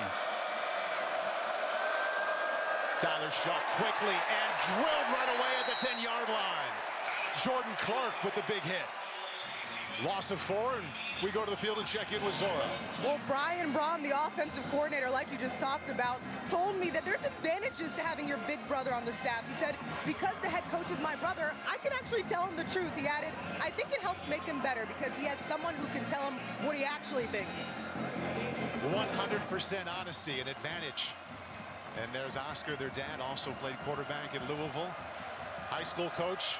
His game in Louisville postponed till today, but he is missing it to watch Louisville face Notre Dame. 2nd down, 14.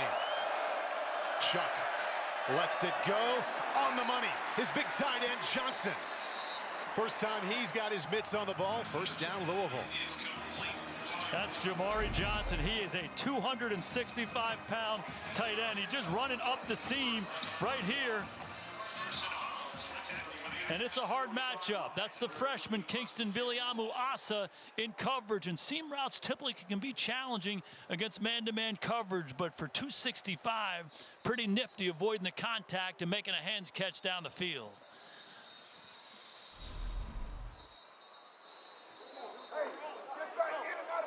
Got a player down, but he is now up, and Tyler Shuck continues his his pretty good afternoon. 13 out of 20, $134 and a couple of touchdowns. We talked to an NFL general manager we saw on the field before the game, Jason. He listed who he was most here to see, and he's also added really excited to see Tyler Shuck and what he's about. I've been really impressed with him. Such a mature passer. You can tell he's reading coverage, going through his progression, ball coming out on time. Right up the middle, a little bit of daylight out to the 45-yard line. Kewan Brown, 7th year of college football, 25 years old. So that age of 25, you look at all the NFL starting quarterbacks younger than him, it's a long list of names. Hey, you know, when you're evaluating players and quarterbacks, younger is better. But Tom Brady showed us you can play this position till well into your 40s, so that wouldn't scare me one bit. If you can get a guy who can come in and play and he's 25 years old, he's still a young man with a lot of football ahead of him. I've been impressed with Shuck. 24th start here today. Hands off to the right side. That'll bring up 3rd down and 2 for Louisville. So if you remember last year, Louisville had Jack Plummer. He was 24 years old on his 3rd school, had a nice season, and now they're right back to it. 25-year-old on his 3rd school. And Coach Brown told us during the week, at that position, I like bringing in an adult with 1 season left. They're hungry, they're determined, they have a lot to prove.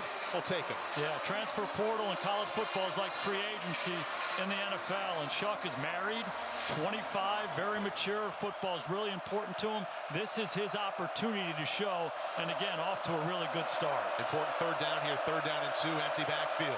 Linebacker blitz. Shuck lets it go, incomplete. Tight coverage from Rod Hurd on Colin Lacey. Heat, more heat. Play man-to-man coverage, all the critical situations. They're going to bring pressure, and you're going to get Hurd in man-to-man coverage. He does an excellent job coming down and having poise at the ball. You want running routes. You want drag routes. There's pressure on the quarterback. The ball's behind, and I like this call by Jeff Brom. He's keeping his offense out on the field. 4th down and 2, middle of the field. Play clock is down to 10. They're going to have to hustle. Louisville 0 for 2 on 4th down. Play clock to 4. He's got to bang the timeout. Down to 1. Yeah, they got to call that timeout. And they do. Louisville takes its first time out of the half. Paul, I can reflect back in my life in big situations like this as a quarterback or as a coach. If you ever rush these plays, typically you don't like the result. So a good timeout by Brom. We're heading to break.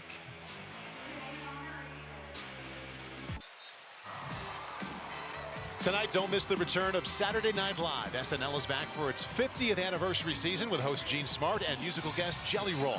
Tonight, live coast to coast on NBC and Peacock. Louisville thought about it, and yes, Jeff Brom said we are going for it. 4th down and 2 on their own 48, trailing by 10 points. It's a long 2. All 2s are not the same, Paul. I think this is a passing situation for Louisville. Shuck, 4-man rush. In trouble, flings it, knocked down. Louisville now 0 for 3 on 4th downs.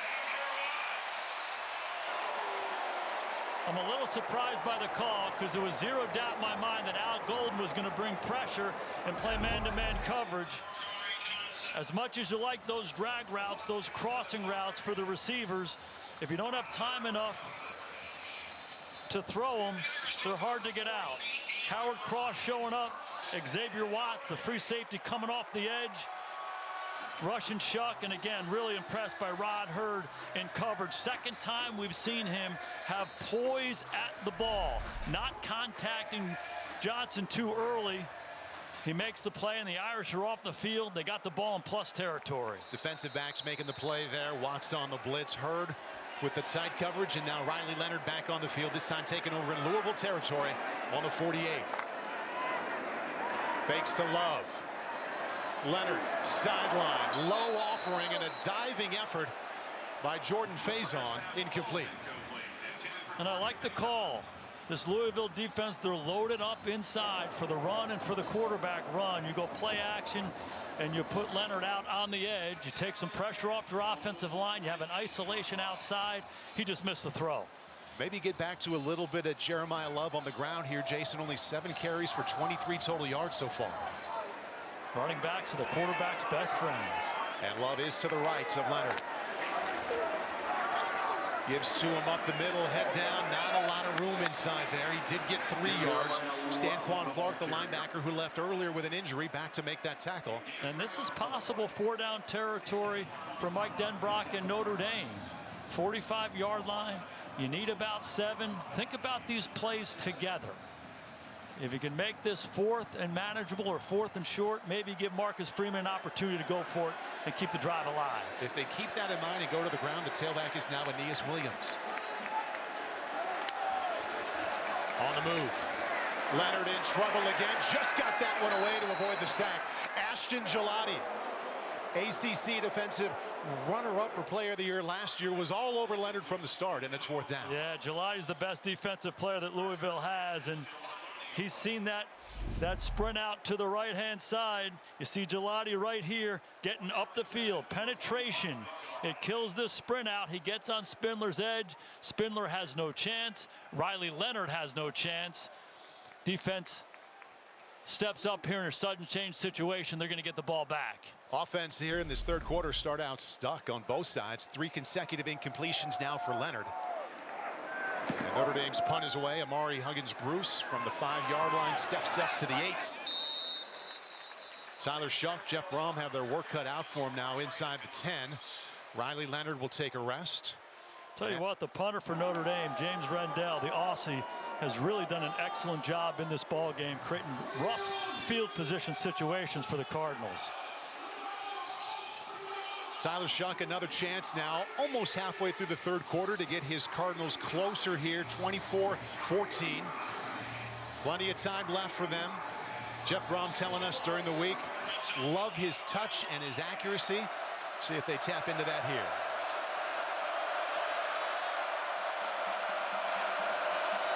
They start out on the ground and nothing going up the middle.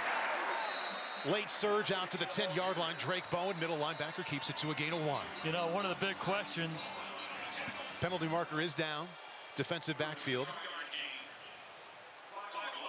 ACC crew here this afternoon. Referee right there is Mike Roach.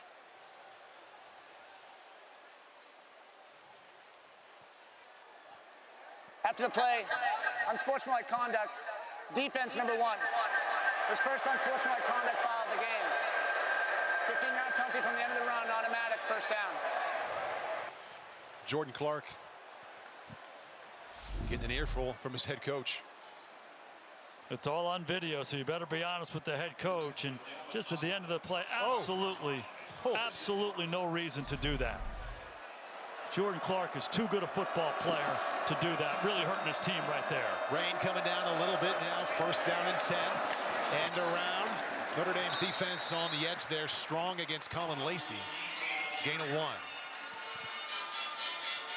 Lacey's one of the most dynamic players that Louisville has. He's missed the first 3 ball games because of a collarbone injury, but he's one of those space players that Jeff Brom wants to get the ball in his hands out on the perimeter of the defense. Impressed by Notre Dame, again, setting the edge and not giving these guys a chance to make any hay. 2nd down 9.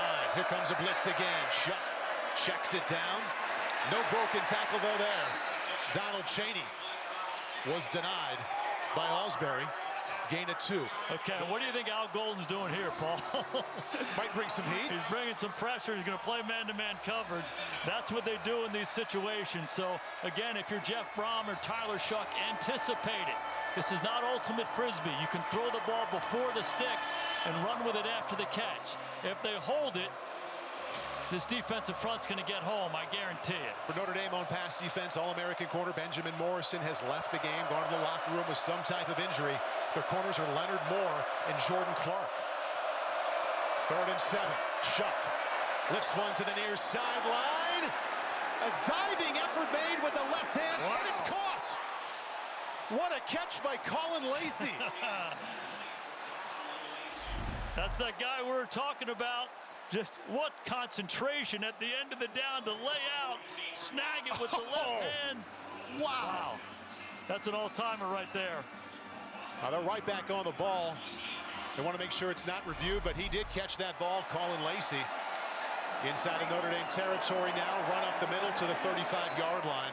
Donald Chaney with a 3-yard gain. And keep in mind, Colin Lacey broke his collarbone in August. This is his first game back. This is Rod Hurd in coverage. It's an inside fade, and the coverage is actually pretty good. He's right there. My goodness. Shuck gives him a chance. He lays the ball over the outside shoulder, and look at the extension and the concentration by Lacey in his first action. You can see why they're so excited about getting this guy back. When Jeff Brom told us that Shuck throws a catchable ball, I don't think he had that in mind. Terrific effort. Play action. Shuck to the sideline again. Same guy. Penalty marker comes in. Flag thrown inside the 5-yard line. 2 of them wanted Lacey again, and Rod Hurd will be the guilty party.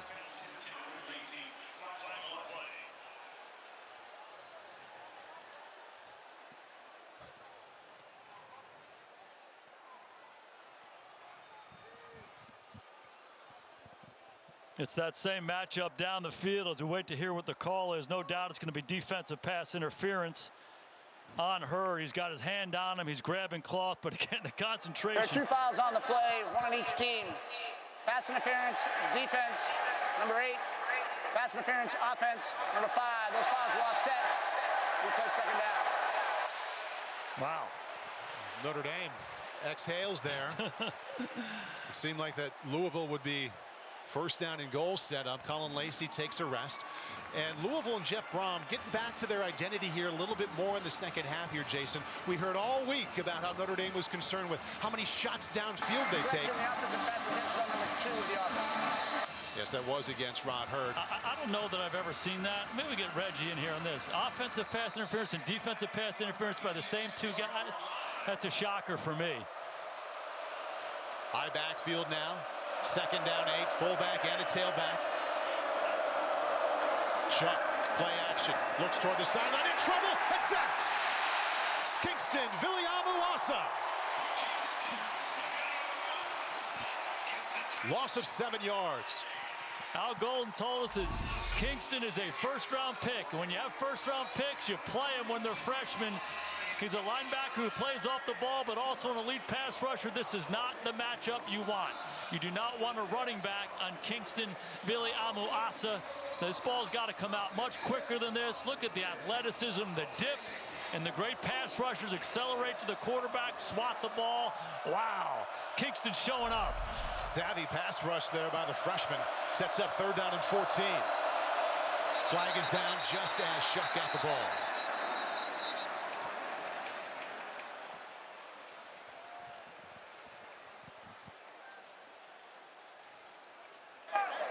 False start. Offense. Pretty clean first half, and when you look at the penalties, and there's Benjamin Morrison back in. Great news for Al Golden and Notre Dame fans, but it was clean in terms of flags in the first half, but here in this 3rd quarter, they've come out and played quite a role, setting up 3rd down and 19. Yeah, going backwards. They're in great field position, ready to kick a field goal. If you're Tyler Shuck right here, it's not about converting a first down. It's about getting yourself back into field position to kick a field goal. Travel sets long as 53. Shuck avoids pressure. Looking, sideline. Johnson is tight end, incomplete.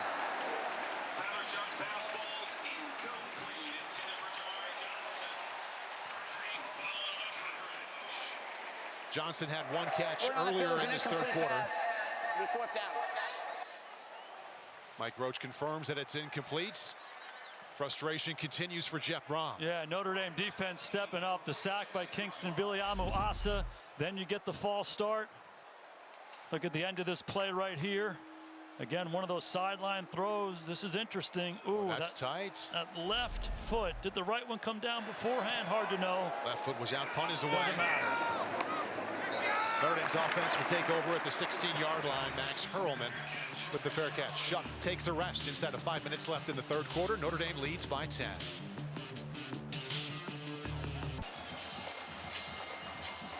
Last drive, we take a look at the double pass interference call. Colin Lacey at Louisville, Rod Hurd, Notre Dame. Jason, what do you see? It's a shocking call to me. I don't think there's any doubt that Rod Hurd pulls the jersey off of Lacey. His jersey's off his shoulder pad. There's no doubt that Lacey grabbing Hurd's jersey as well, but this is defensive pass interference, and this is a huge play in the game. for Louisville to keep that drive alive. Reggie, what do you think? And I agree with Coach. I don't see enough overt separation to rise to the level of OPI, but agree with the DPI call. Okay, so Notre Dame takes over up 10, 1st and 10 on their own 16-yard line. Flags are down, multiple flags in the defensive backfield. Love is chased out of bounds there as he crossed the 15-yard line. A couple of flags just before the snap, or just at the snap. No gain on the play.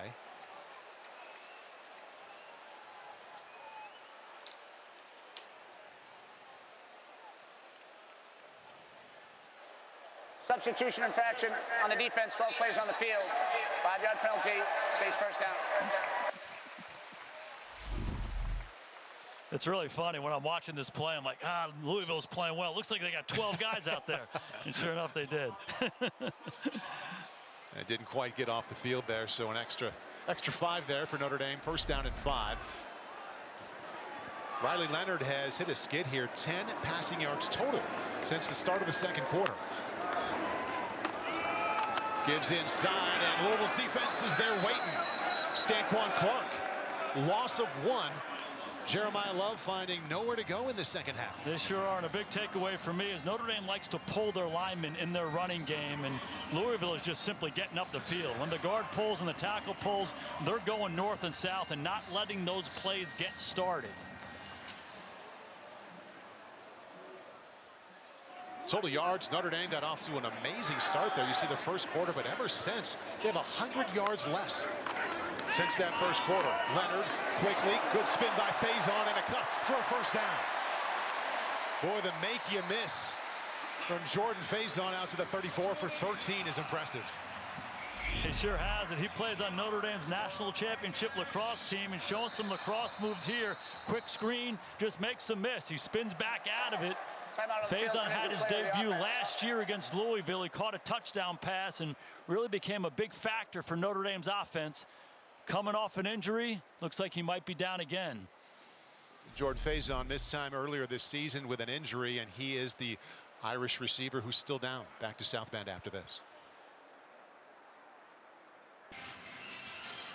Moments ago, Notre Dame wide receiver Jordan Faison helped off the field. You can see him struggling to put weight on the right side, and here's what happened on the 1st down catch. This looks like he got rolled up right at the end of the down. It looks like his ankle got crushed in there. He's coming off the ankle injury. You can see it's heavily taped, so certainly hope he's okay. Can be a big factor for Notre Dame's offense. 1st down and 10. They give inside, and again, the interior of that Cardinal defense is there. Gain of 2. Antonio Watts there to stop Love. Just as you're watching this Louisville defense play, they're just everywhere. They're penetrating, they're coming off the edge, they're just making it hard up front. There's pressure off the slot there. There's Watts, he's kind of a nickel, they call him a star, coming up and making the play. Marcus Freeman said we have to be able to run the ball, but when Louisville dares us to pass, we have to take advantage. That time might be coming. Flag comes out, couple of them right before the snap. Before the snap, ball start, offense, number 50. 5-yard penalty, 2nd down. So you think this is a situation where they are daring Notre Dame to pass? There's no doubt. And the matchup I'm looking at right now is Bo Collins into the boundary, single high man-to-man coverage, outside with no safety help. And if I'm Riley Leonard, let's give that big guy a chance down the field. He's been your best playmaker as a receiver all year long. Caught a long touchdown last week against Miami. Give him a shot up there against Corey Thompson.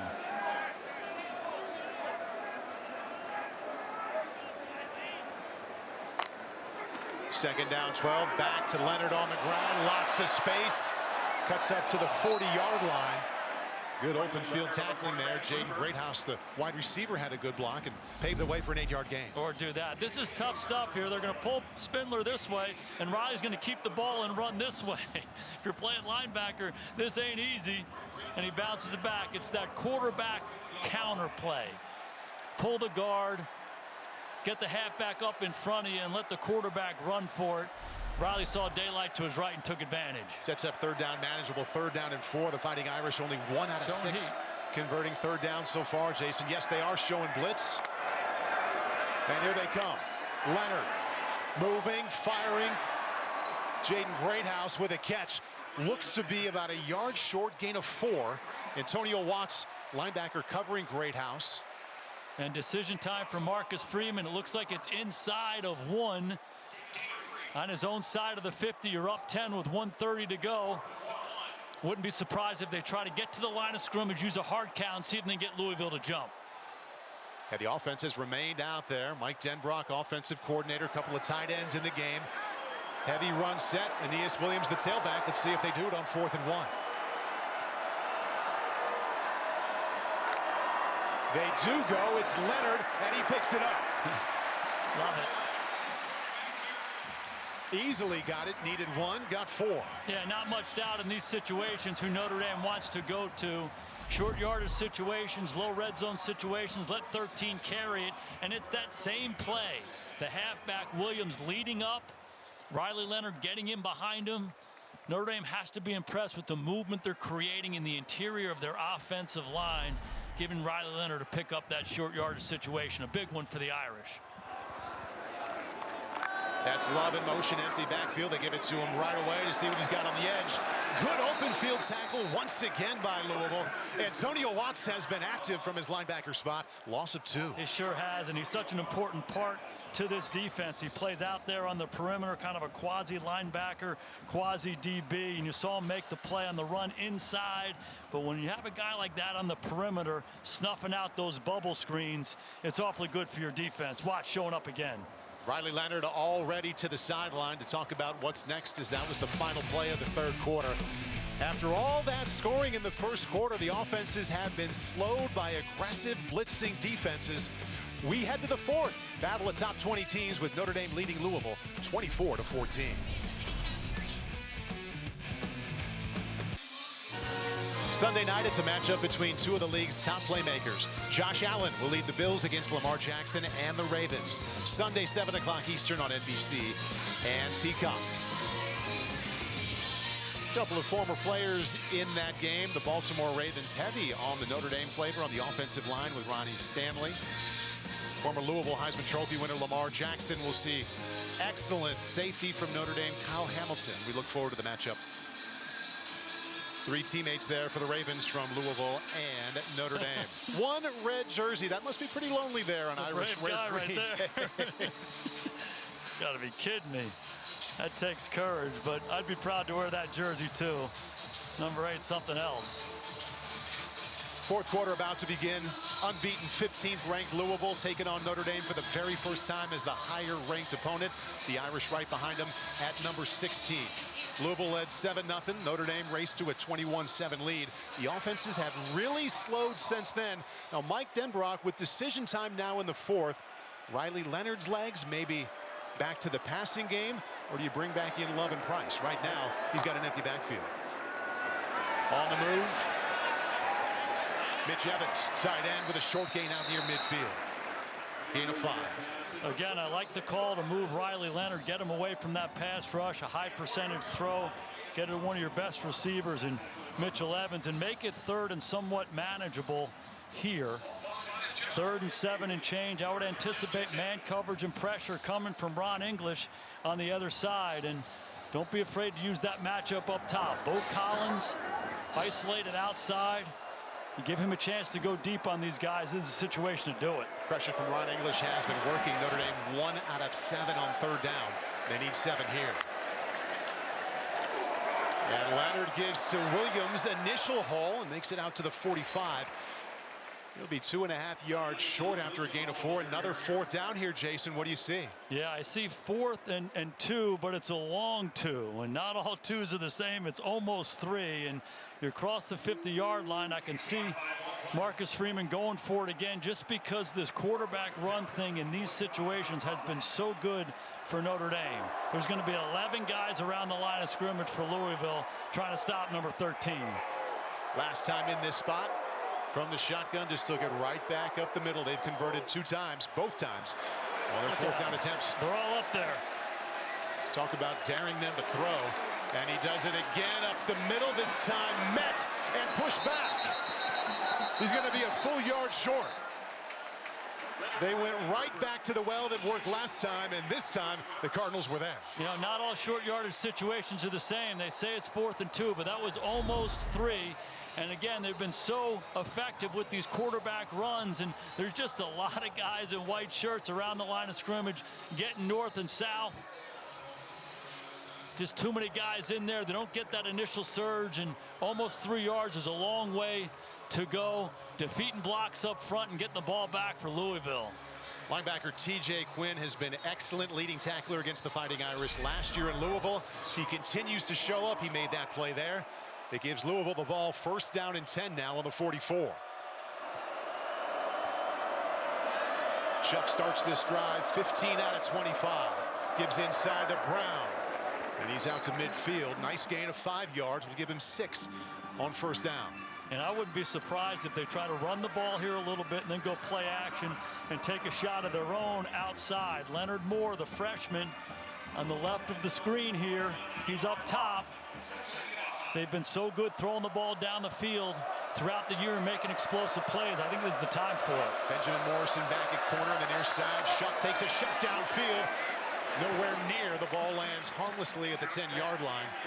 But on Schuler was there. Chris Bell, the intended receiver, to bring up 3rd down 5. It was an interesting call there. He goes inside and almost runs a skinny post where there can be some safety help. And a better route in that situation is to isolate Moore by just running a go route. You see him take the inside release, and all of a sudden the safety becomes a factor. I like where Shuck threw the ball. He knew he had no chance, and now we're back to this 3rd and 5 type situation. Anticipate pressure, man-to-man, and heat coming from Al Golden. Now he's joined in the backfield by Donald Chaney. Little help if they bring that blitz on 3rd and 5. They only bring 4. Shuck on the move across his body. Nice play for the 1st. To the 42-yard line. Redmond, the tight end, gets 8. Notre Dame shows heat and they drop out. They still play man-to-man coverage, but this has been a common theme. Shuck moving to his left and making these throws. Love how he gets his left shoulder around and gets squared up. Easy when you're going left to let your momentum carry through the throw. Gets it out of his hand for a big pickup. Quickly back the other way across the 40. That one well defended by the true freshman corner, Leonard Moore. Again, Benjamin Morrison, injured earlier, has come back. That was a long throw and a fastball, Jason. Again, Shuck has been so impressive. He's 6'5", 225 pounds. He's statuesque in the pocket, but the movement, particularly to his left, under duress, has been really, really impressive. And look for Jeff Brom to try to isolate a matchup outside right now. And again, I keep going back to the freshman. Leonard Moore's been impressive, but he's got some big-time playmakers outside. I bet they challenge him. Speaking of freshmen, they fake to Brown. Setting up, letting it go deep down the field. Incomplete. He had a chance there. And Colin Lacey had to go off his shoulder pad. Jordan Clark was there as well. Again, they go play action, and they move Shuck to his left, but this is a design setup. He's going to come this way, and he's going to throw the ball all the way back. This is a Patrick Mahomes type play. Pull the guard, have an extra protector, then man-to-man coverage. The veteran Clark plays up underneath it. He knows what's coming, makes it a tougher throw. Shuck a little bit behind and ran out of space. Clark caught up there off the shoulder pad. Big 3rd down here. Inside of 12 minutes left in the game. Louisville's been moving the ball, but these drives have eventually stalled. They need 7 here. Shuck, corner blitz, got there! Benjamin Morrison, and now they go the other way. Logan Thomas picked it up. 6 points, Notre Dame.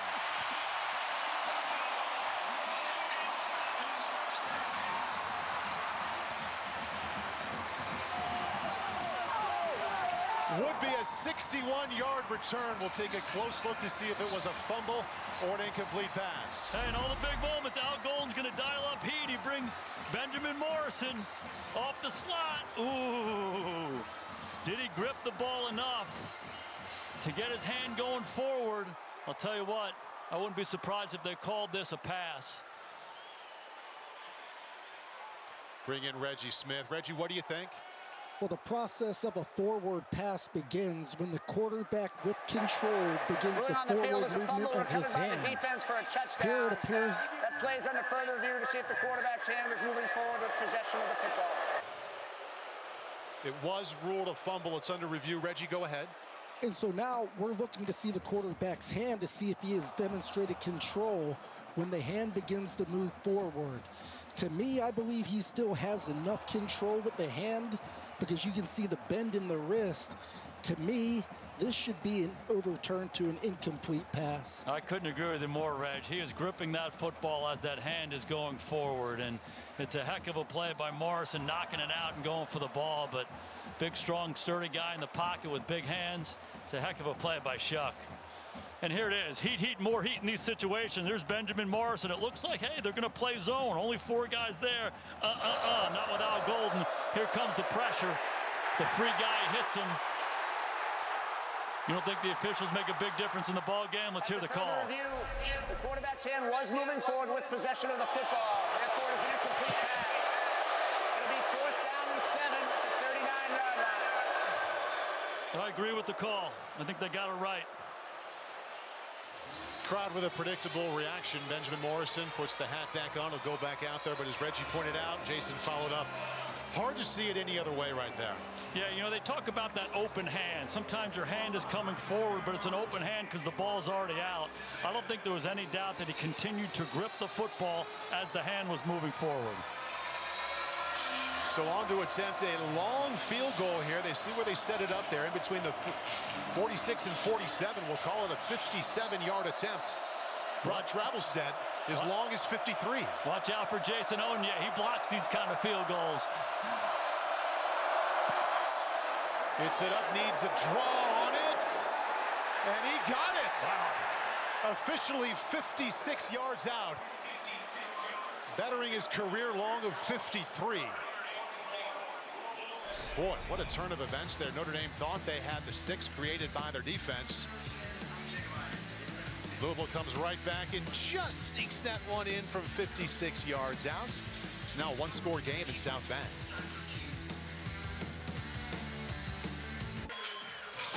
In the new original Fight Night, schemers, dreamers, and hustlers collide over $1 million heist on the night of Muhammad Ali's historic comeback fight in Atlanta. With a star-studded cast, Fight Night is streaming now only on Peacock. Wonder what Newt Rockne would think of the last turn of events. Notre Dame thought they had a sack from Benjamin Morrison that led to a fumble. Instead, it was ruled an incomplete pass. Travelstead with a 56-yard field goal. That was a school record, and now it's 24-17. Let's see who's going above the rest, brought to you by Jersey Mike Subs. Just talking about the disruptive nature of Louisville's defense. This is Gelati playing over Spindler inside, just getting up the field. Penetration kills the sprint out. This is Watts. He's been everywhere, defending the run, coming in and knocking Jeremiah Love down, and they try to spit it out wide to Love one more time, and it's that same guy, Watts. And you know, you think about how they play defense. It's not so much scheme, it's how they play. And that guy right there, the defensive coordinator, Ron English, one of the best in the country. Great adjustments throughout this ball game. Gave up 24 early, nothing in the second half, and everything has been hard for Notre Dame. Amazing numbers going Ron English's way there in the second half, as we saw. Struggled early, they have shut him down recently. Penalty flag is down.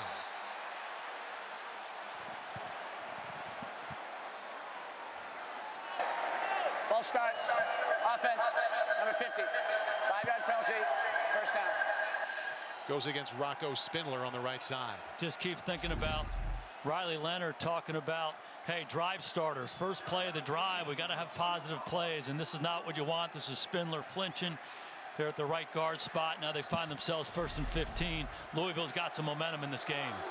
Notre Dame up against it. Touchdowns on their first 3 possessions. 7 drives since, just a field goal. Leonard, quarterback draw, picking his way. Positive gain there up to the 27-yard line. Little patience paid off in the end. Picks up 7. Yeah, just talking about Louisville's defense and Ron English, their defensive coordinator.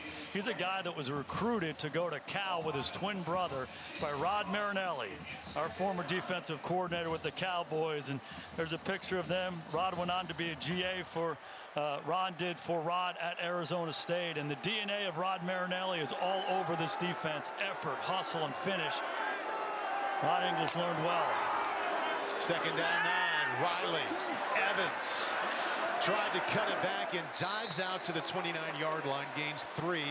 And Rod Marinelli, everywhere he went, it was scheme second and effort first. Ron English, same way. Same thing, and it's not run to the ball, it's sprint to the ball. If you ever speed up, it's a loaf because you weren't sprinting the whole time, and you see this all over Louisville's defense. They set the edge, and here they come. All those white hats around the ball. It's a tough day for the runner. Boy, a lot of speed on that Louisville defense showing up.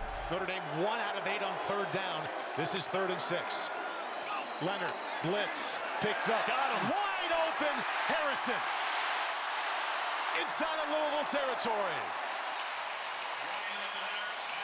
Jaden Harrison by himself for a big 3rd down pickup. Paul, we saw this thing earlier. It's man-to-man coverage. They motion down into a stack, and Louisville screws it up. 2 guys cover the low guy. Harrison running down the field. Riley Leonard sees it and gives it to him. When you play man-to-man coverage, you want to play on levels. And when they stack you up, one guy's got to take the low one guy's got to take the high one, and you got to communicate with each other. Poor communication there. Harrison running free. Wow. D'Angelo Hutchinson, one of the safeties, the strong safety for Louisville, is down there on the sideline. Injured Cardinal on the field. 10:07 left in the game. Notre Dame up by 7. Back to South Bend after this. Joshua Perry here with the game break. USC coming back after being down a couple scores. They just took the lead with this touchdown pass from Miller Moss, his 3rd of the day. USC up 24-21 in the 4th. Response for USC after that loss at the Big House. Of course, Notre Dame will travel out west to take on USC. Last regular season game for the Fighting Irish, and who knows who will be ranked and what the records will be at that point. We know it's 1st down and 10. Jeremiah Love, good fight there at the finish. Down to the 32-yard line. We talked to Notre Dame offensive coordinator at length, Mike Denbrock, yesterday. He said while this pass game, Jason, continues to be a work in progress, it's a luxury to have a running game where your quarterback can run like Riley Leonard. Yeah, the game changed a long time ago when they put the quarterback under center. It was an extra guy for the defense. When you have a guy like Riley Leonard, that balances all back up, and he's been so good, particularly in the big moments running the football. 2nd down 5. Wants to throw back here. Well set up. Love with blockers out front and a lane to the end zone. Love, touchdown.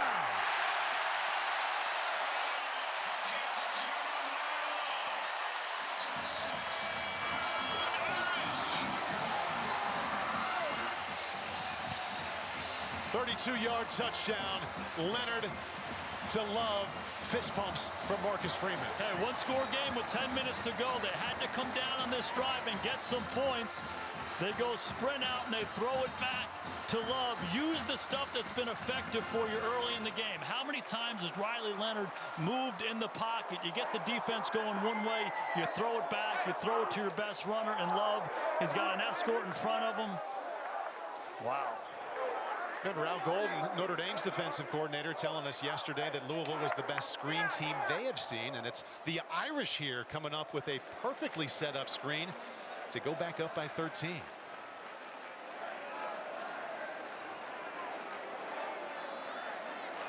Take a look here to see if That play is under further review.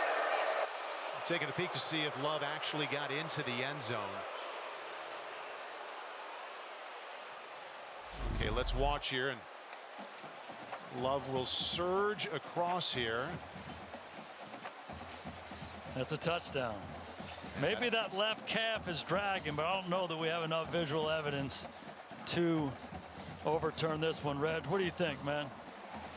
I agree with you, Coach. Despite the fact that he's got the ball outstretched, it's hard to tell from the angles that he's down with the ball short. Not enough to overturn this. This should stand minimally. I love the strength of Love at the end of this run. A lot of white shirts there, and he just went right through them. I think this one's going to stand.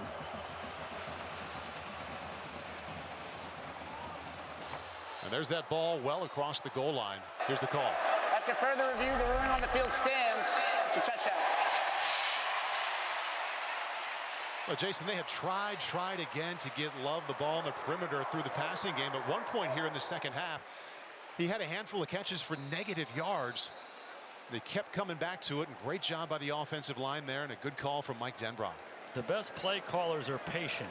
They know what's good for them, what has been good for them over time, and they keep giving guys opportunities. Paid off there. Jeter's extra point is up and in. After the previous 7 drives, earned Notre Dame only 3 points. This screen gets him a touchdown. And here it is. They move Riley Leonard this way. They fake, and then they line up over here, and then all these offensive linemen get there. The defense goes that way, throw it back this way. There's nobody left. Look at that drawing. Are you kidding me? Just love the action. It's a bad matchup for this Louisville defense. When you see all those green shirts out in front of you and that guy right there doing everything they can, they follow the action. Running backs love this. When they got those personal escorts and no defenders in the way, he smelled it from 40 yards out. Anthony Knapp, left tackle, the youngster all the way downfield, getting a big block there at the end.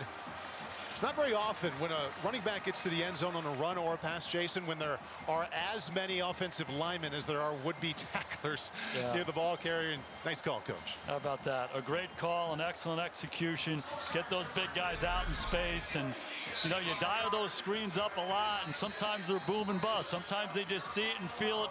That time they reacted to Leonard moving right, throwing it back, and there was nobody left. See the yards by quarter there, bottom left. They haven't come close to the first quarter, but they have gotten better since that second quarter. Their best quarter yet since the start here as they approach 100 yards.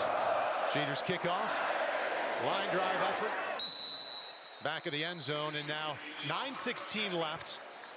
Jeff Brom talked about playing for a brash head coach in Howard Schnellenberger. He and his quarterback need to be brash now with 9:16 left and down by 14. Well, that's what they're all about. We talked about at the outset, Louisville's an edgy program. That's how they play. We've seen it all day long. They're going to compete, fight, and scratch and claw with anybody in the country. And, you know, even in this situation, 9 and change to go, you're down 2 touchdowns. This is a lifetime, particularly when you have a quarterback and a receiving corps as talented as Louisville has. Shuck begins this drive 17 out of 30 for a $182.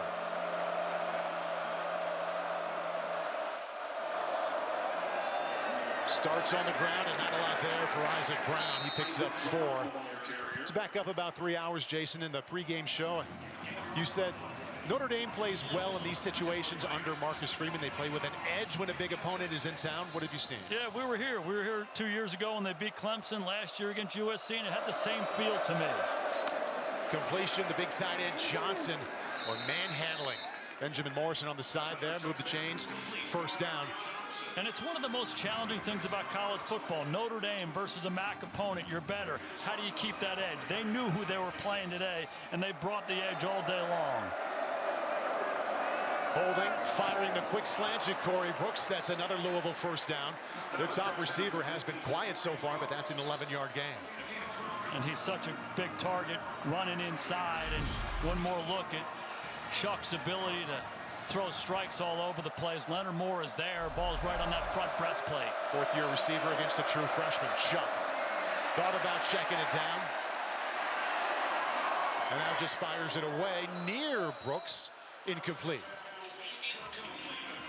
Maintaining balance here is important for Louisville.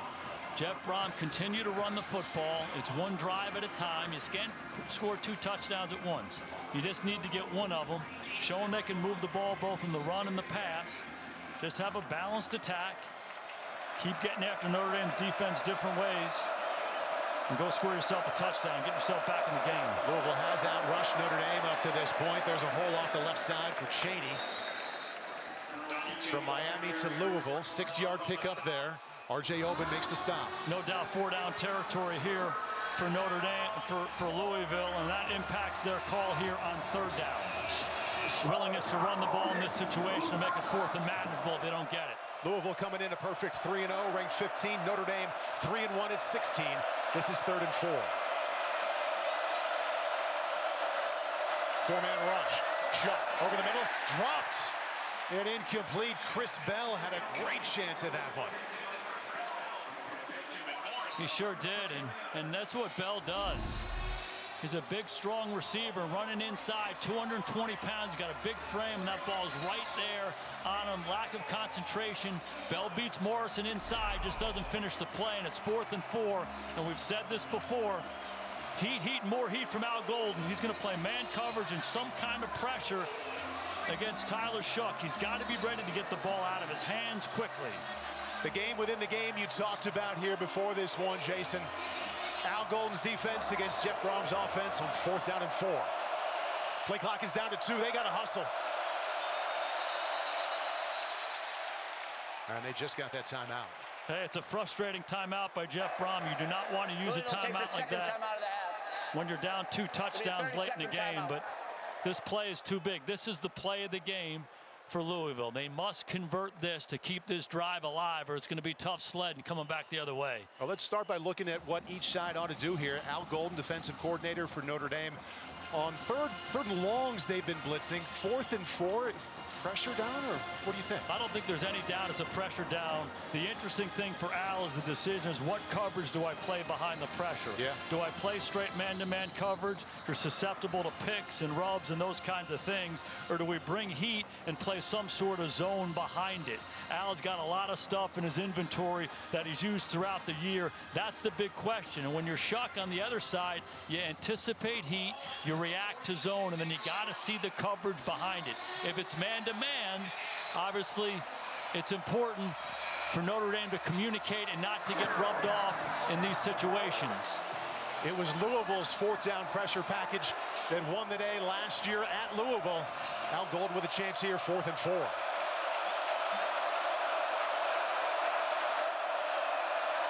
Looks like zone. They brought 4. Shuck chased out. He can run for it, and he does. Tyler Shuck just inside the 40-yard line, slides for a first. They drop 7, and he picks up 8. Tried to show a little bit of heat, and they drop out of there, and they just play zone behind it. They play a 2-deep safety look. Kingston, Viliamuas is showing up again, but Shuck one more time using his feet. Big conversion. 7-minute mark coming. Shuck, double pump. Now across the middle. Broken tackle, and around the edge goes Isaac Brown. Late penalty thrown at the 30-yard line after Brown got 9.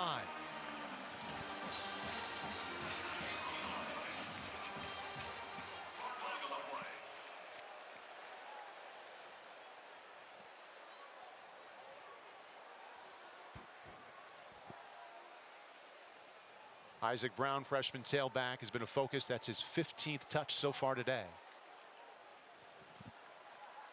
Personal foul, legal blindside block. Offense, number 11. Tight end Jamari Johnson. Here's Johnson right here on the right side of your screen, and ooh, I don't know about that one, Reg. It looks like he's trying to get in front.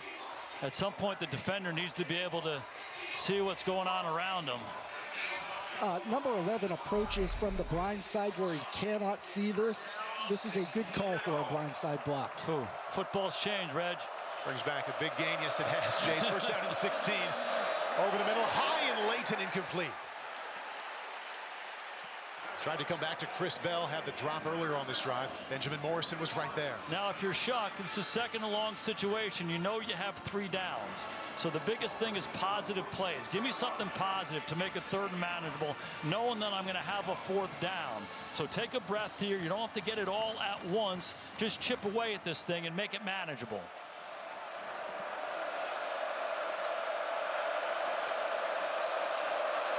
Second down, 16. Shuck sets up the screen, and it's well set up by Louisville. Big hit by the freshman cornerback, Leonard Moore. Keywan Brown picks up 6, and as you talked about, a little bit at a time. Yeah, it's an excellent call. Take it out of the quarterback's hands and just go screen over here. We saw Notre Dame have success on their screen. The timing and patience by the back, getting in behind the lineman is critical here. Notre Dame drops deep. Great opportunity and a good call by Brom. It's 3rd and 5. Yeah, that 3rd and 5 feels different, as you talked about, Jason, when you know you go for it on 4th if you have to. Pressure. There it comes. Chuck to the sideline, right on the money. And this time it's caught by Chris Bell. First down Louisville, gain of 7. And that's the pressure we're talking about. It's pressure and man-to-man coverage. And Leonard Moore, the freshman, has Bell. They're bringing pressure off the side. They just go quick outside on the freshman. Chuck knows it's coming. Back comes over and scans and blocks it. Delivers a strike. Inside of 6 minutes, first down and 10 from the Irish 27. Look at that time. Now he's got to go. Time runs out. Chuck is dropped in the backfield by Riley Mills.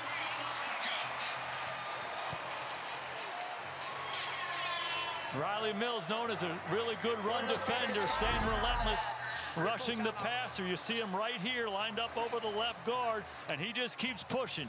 He just keeps coming. He goes through the back. He just keeps playing. Tui Alamaka on the outside. Marcus Freeman, Al Golden challenged Riley Mills and Howard Cross. Coverage was really clean on the back end. When you guard him on the back end, it gives those big guys up front a chance to go get him. Excellent job in the secondary. Chuck had no place to throw it. The big guy got home. And Louisville does not have any timeouts left. 5:42 left. They trail by 2 touchdowns. A conversation on the sideline by one of the best quarterbacks in Louisville history, Jeff Brom, in the early 90s, with his 25-year-old quarterback, Tyler Shuck. From Oregon to Texas Tech to 1 year at Louisville, and a big spot here in South Bend. It just seems like there's a lot of swimming upstream for this Louisville team on this drive. They get way behind the chains, and we talk about, hey, you got 3 downs to make this. It's second and extra long, chip away at it, and that's what they have to do. The ability to stay patient in these situations as a play caller and as a quarterback. Make good decisions, make positive plays, get it back to 3rd and 4th and manageable. Defensive coordinator Al Golden shared with us that he had challenged all week his big veterans inside. Howard Cross, Riley Mills, he said it's not good enough to be good right now. You got to dominate on Saturday, and they'll have some chances here. This is second down 19. And they got to look in their eye, don't they? Met with Howard Cross yesterday. He was not in a good mood. Couldn't wait for kickoff. Empty backfield for Shuck. Second and long, they want the catch and run. There's the catch, and here's the run. Colin Lacey, his first game of the season. Hey, they dropped 8 guys there, but there's some pressure inside by Cross. They drop Oben. They still get a little pressure inside by Cross. Shuck gets the ball out of his hands. Another one of those positive plays to Lacey. 3rd and 7, play action. Got him. To the end zone, Brooks. Did he catch it? Yes, he did. Touchdown, Louisville.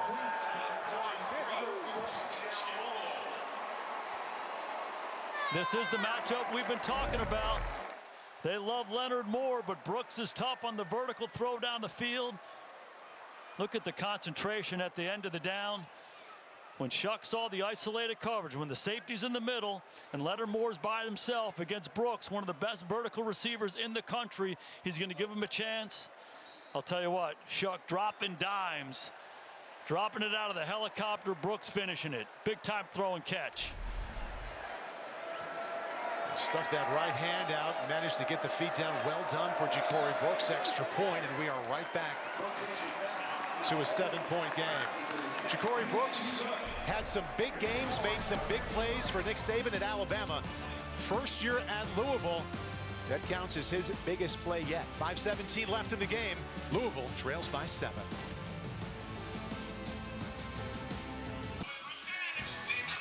Tonight, college football is on NBC and Peacock with 2 more primetime matchups. Illinois, Penn State on Big Ten Saturday nights, and Ohio State, Michigan State exclusively on Peacock. It's been a fun one here in South Bend. We've got a lot more coming up in Happy Valley and East Lansing in the Big Ten. Louisville celebrating for now. They just had a touchdown hookup from Shuck to Brooks. A little over 5 minutes left. The lead for Notre Dame down to 7. As for the Notre Dame offense, we see Brooks celebrating there. They are down 1 wide receiver. Jordan Faison, you saw him leaving earlier in this game with an injury. Zora Stevenson has confirmed for us that he will not come back for the Irish offense today. And Riley Leonard, 17 out of 23 through the air, a couple of touchdowns. Good outing for him. Leading rusher for the Irish, and some work still to be done.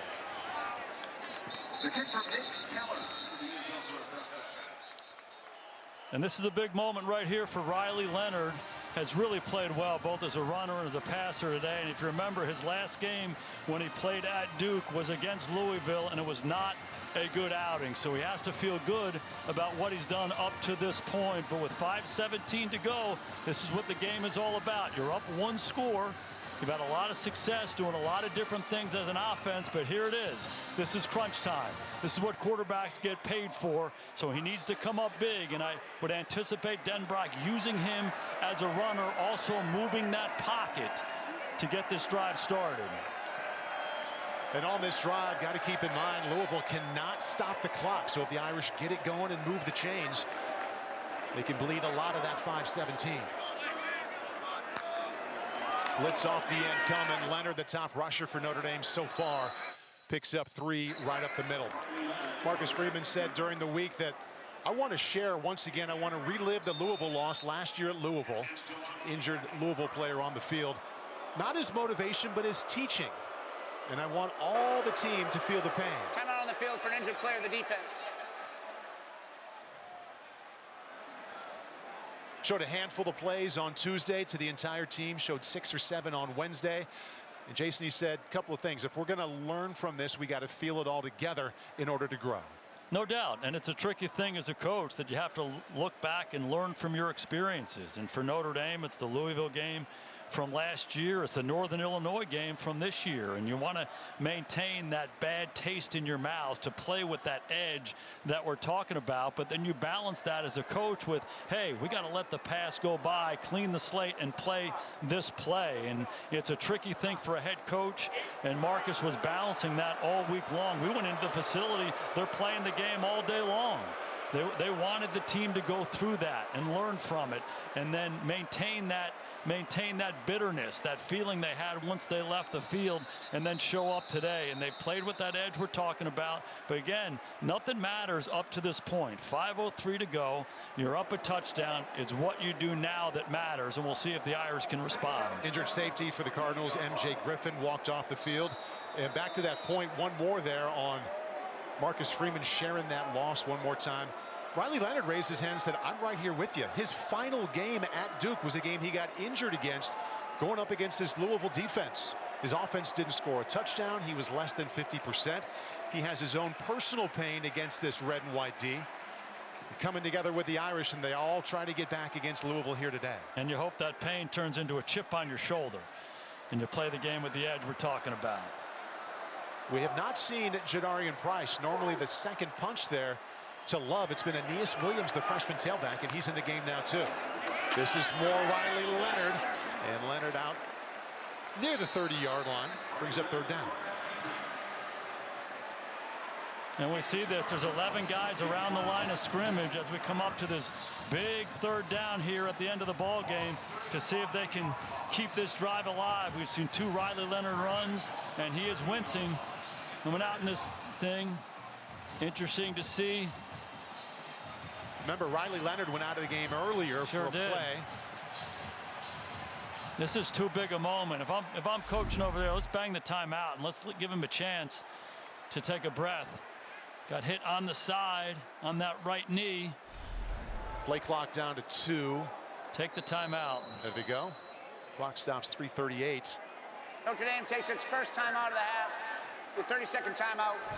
Please just set the game clock to 3 minutes, 39 seconds. As we take a look at Riley Leonard, he's had one of his best days as a quarterback here for Notre Dame. The movement in the pocket, the scramble, then the design movement. He's just been efficient on the run, and then when he gets a chance to climb up in that pocket and attack that seam, he's right on the money. So certainly his most efficient and explosive game throwing the football, in addition to his ability to run it. But again, this is the big moment. 3rd and 5.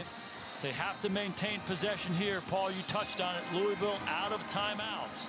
So making a first down in this situation, give Notre Dame an opportunity to continue to run the ball and bleed this clock out. They give Louisville a chance here. By that defense getting off the field, it's a whole nother story. Update on the Irish offensive line. They've dealt with injuries all season. Sam Pendleton The left guard is out. Sullivan Absher comes in. The sophomore from Belmont, North Carolina, on 3rd down and 5. Man-to-man and pressure coming. Leonard, would he throw? Keeps it himself. Dropped in the backfield. Clock ticks. Loss of 6. Louisville cannot stop the clock, but they will get the ball back. Ashton Gelati, TJ Quinn, their veteran leaders, were in on Leonard. Couple things there. We've been talking about Al Golden bringing heat. There was no doubt they were going to bring heat. Penetration up the field forces Riley Leonard to bubble back. He's not going to have an opportunity to find his receivers down the field. They were going to bring pressure, play man-to-man coverage. It's an excellent decision by Riley at the end of the down not to throw this ball away and continue to let that clock bleed. Leonard now with 13 carries, more than any of the tailbacks for Notre Dame. James Rendell had some pressure, gets off the high end-over-end punt, and the punt is returned to the 45-yard line. Mari Huggins-Russo, good field position from the 45 for Tyler Shuck. He has been in between solid and really good this entire game. He'll start this drive, 25 out of 41, 270, no timeouts left, and down 7. Wow. Really impressed with how Shuck and Jeff Brom were patient and persistent on that last drive, overcoming some long down and distance situations and finding a way to get the ball in the end zone to make it a one-score game. Louisville's defense rises up to get on the ball back. 2:44 to go, no timeouts. This is the exact situation you want to be in if you're a quarterback. Top receiver has been number 1, Ja'Cory Brooks. He's lined up wide to the right of Shuck. And they start on the ground. Osbury there, but a good finish by Isaac Brown. The true freshman picks up 6. Brown's been impressive running between the tackles. Typically a space player with a lot of speed. He's been running north and south, and this is the matchup we were talking about at the outset. Brom against Golden, the chess match. Right back on the ball, 2:21 and counting left. They come back to the ground. This time not as much. Drake Bowen there, 2 yards short of the first. Brown again, the ball carrier. 2-minute timeout coming up here. Obvious 4-down territory for Brom. Interesting to see if they try to get this ball off. Try to get one more play off. 1 second left to do so. Won't happen. And I like that. Sometimes you get in those situations, you want to rush it. Hey, take a breath. Too big a situation. 4-down territory for Louisville. Riley Leonard has had a good day, but Ja'Cory Brooks has come alive for Louisville. We have 2 minutes left in South Bend. Notre Dame leads by 7. Jeff Brom's Louisville Cardinals coming to South Bend unbeaten, ranked 15. Marcus Freeman's Fighting Irish, ranked number 16. Both teams feel like they should be playing. They want to be playing in December. Big 2 minutes coming up right here for each side. 3rd down and 2.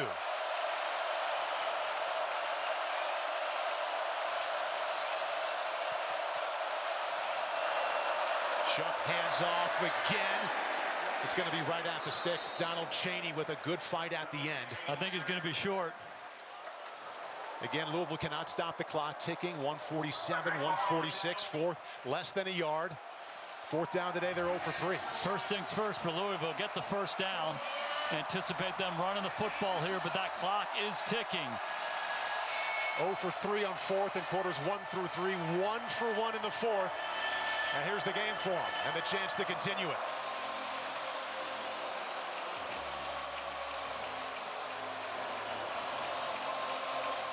Donald Chaney, the tailback.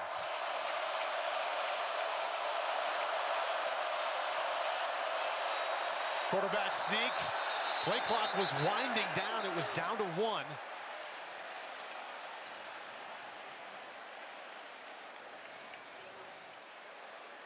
Before the snap, delay a game on the Oh, wow. Game clock is running. Plays also subject to a 10-second runoff. Please set the game clock to 1 minute. Game clock is silent by signals. As we look at the clock in the right-hand part of your screen, it gets to 0 before that ball is snapped. No question about it. You don't think this is a game of inches? They make the 1st down on the previous play. We're out of this situation. Now they find themselves 4th and 6, and Al Golden is going to bring pressure. Shuck, 4th and 6, lets it go. Incomplete. No flag. Wow. What a sequence. Ja'Cory Brooks, the intended receiver. Notre Dame takes over, leading by 7 and 47 seconds left. Louisville with no timeouts. They find themselves in a 4th and 5 situation late. Golden just rushes forward. They play man-to-man coverage, and he takes a shot down the field. Don't love the decision. He's just trying to give him a chance. There's safety help. Good no call there. Lacey beats him initially. The ball's late. There is some contact, no question about it. I do think it's a good no call. Let those guys play, and a huge break for the Irish. The 3rd down play that doesn't make a 1st down is the difference in the game. It changed the whole complexion of this drive. And the 5-yard penalty there makes 4th and 1, 4th and 6. Louisville with no ability to stop the clock will have to watch the final seconds tick off and go back home with a loss. It'll be their 1st of the season. Notre Dame ranked 16, about to knock off the team ranked 15. Northern Illinois loss will feel further away, and the off week, which is coming next, will feel a whole lot better for the Fighting Irish. This is what they do. It's that same energy we've seen before. Nationally ranked teams coming into this place when the Irish has their back to the wall, they respond. They responded early. Most importantly, they responded late.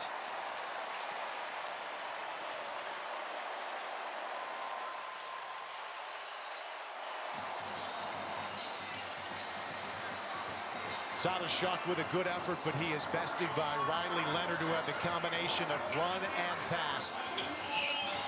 2 touchdowns and no picks through the air for Leonard. He also had a touchdown run. Leading rusher for Notre Dame once again. Zora Stevenson with the winning head coach Marcus Freeman. Coach, a lot of talk this week about the pain from last year's loss to Louisville. How did that emotion show up on the field today? I think emotionally we were ready to go, but hopefully, more than anything, you learn from mistakes. And that's what I want to make sure this group understands. You learn from the mistakes that we made last year, and then you believe that you can execute when it matters the most. And it wasn't a great second half, but we found a way, and great teams find a way to do it. A win against Texas A&M, now a win against Louisville. What is it that allows this group to show up against the best? I don't know. Great leadership. We got great seniors. They're competitors. Competitive spirit shows out, but you know, great teams are consistent, and that's what we want to be. We want to be a great team, so we got to continue to be consistent. Thanks, Coach. All right, thank you. Marcus Zora, thank you, and he goes to the locker room, can exhale. What a week it has been. Leading into this battle of top 20 teams, and Notre Dame now 4-1. They just beat the 15th ranked team, so they'll move up further into that top 15 and enjoy a bye week. No doubt, and just talk about responding. It's a lot of attention on this program, and when things aren't going well, it's a big spotlight on the head coach and on the quarterback, and those guys showed their leadership this week, and most importantly for 3 hours this afternoon. Louisville's a good football team. They fight, they scratch, they claw. That's what they're all about, and Notre Dame was up to the task, and Marcus said it, in the big moments they were able to make the plays.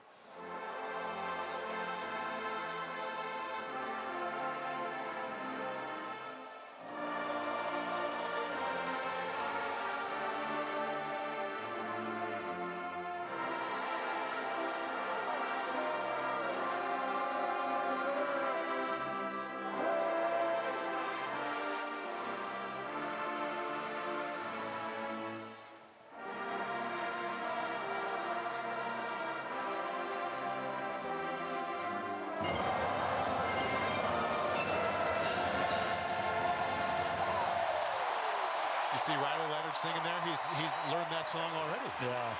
What a fun day of football here at Notre Dame, and 2 really competitive teams, excellent coaches, big-time players, battling for 60 minutes, and it comes down to a game of inches. That short yardage play on 3rd and 1, it really changed the complexion.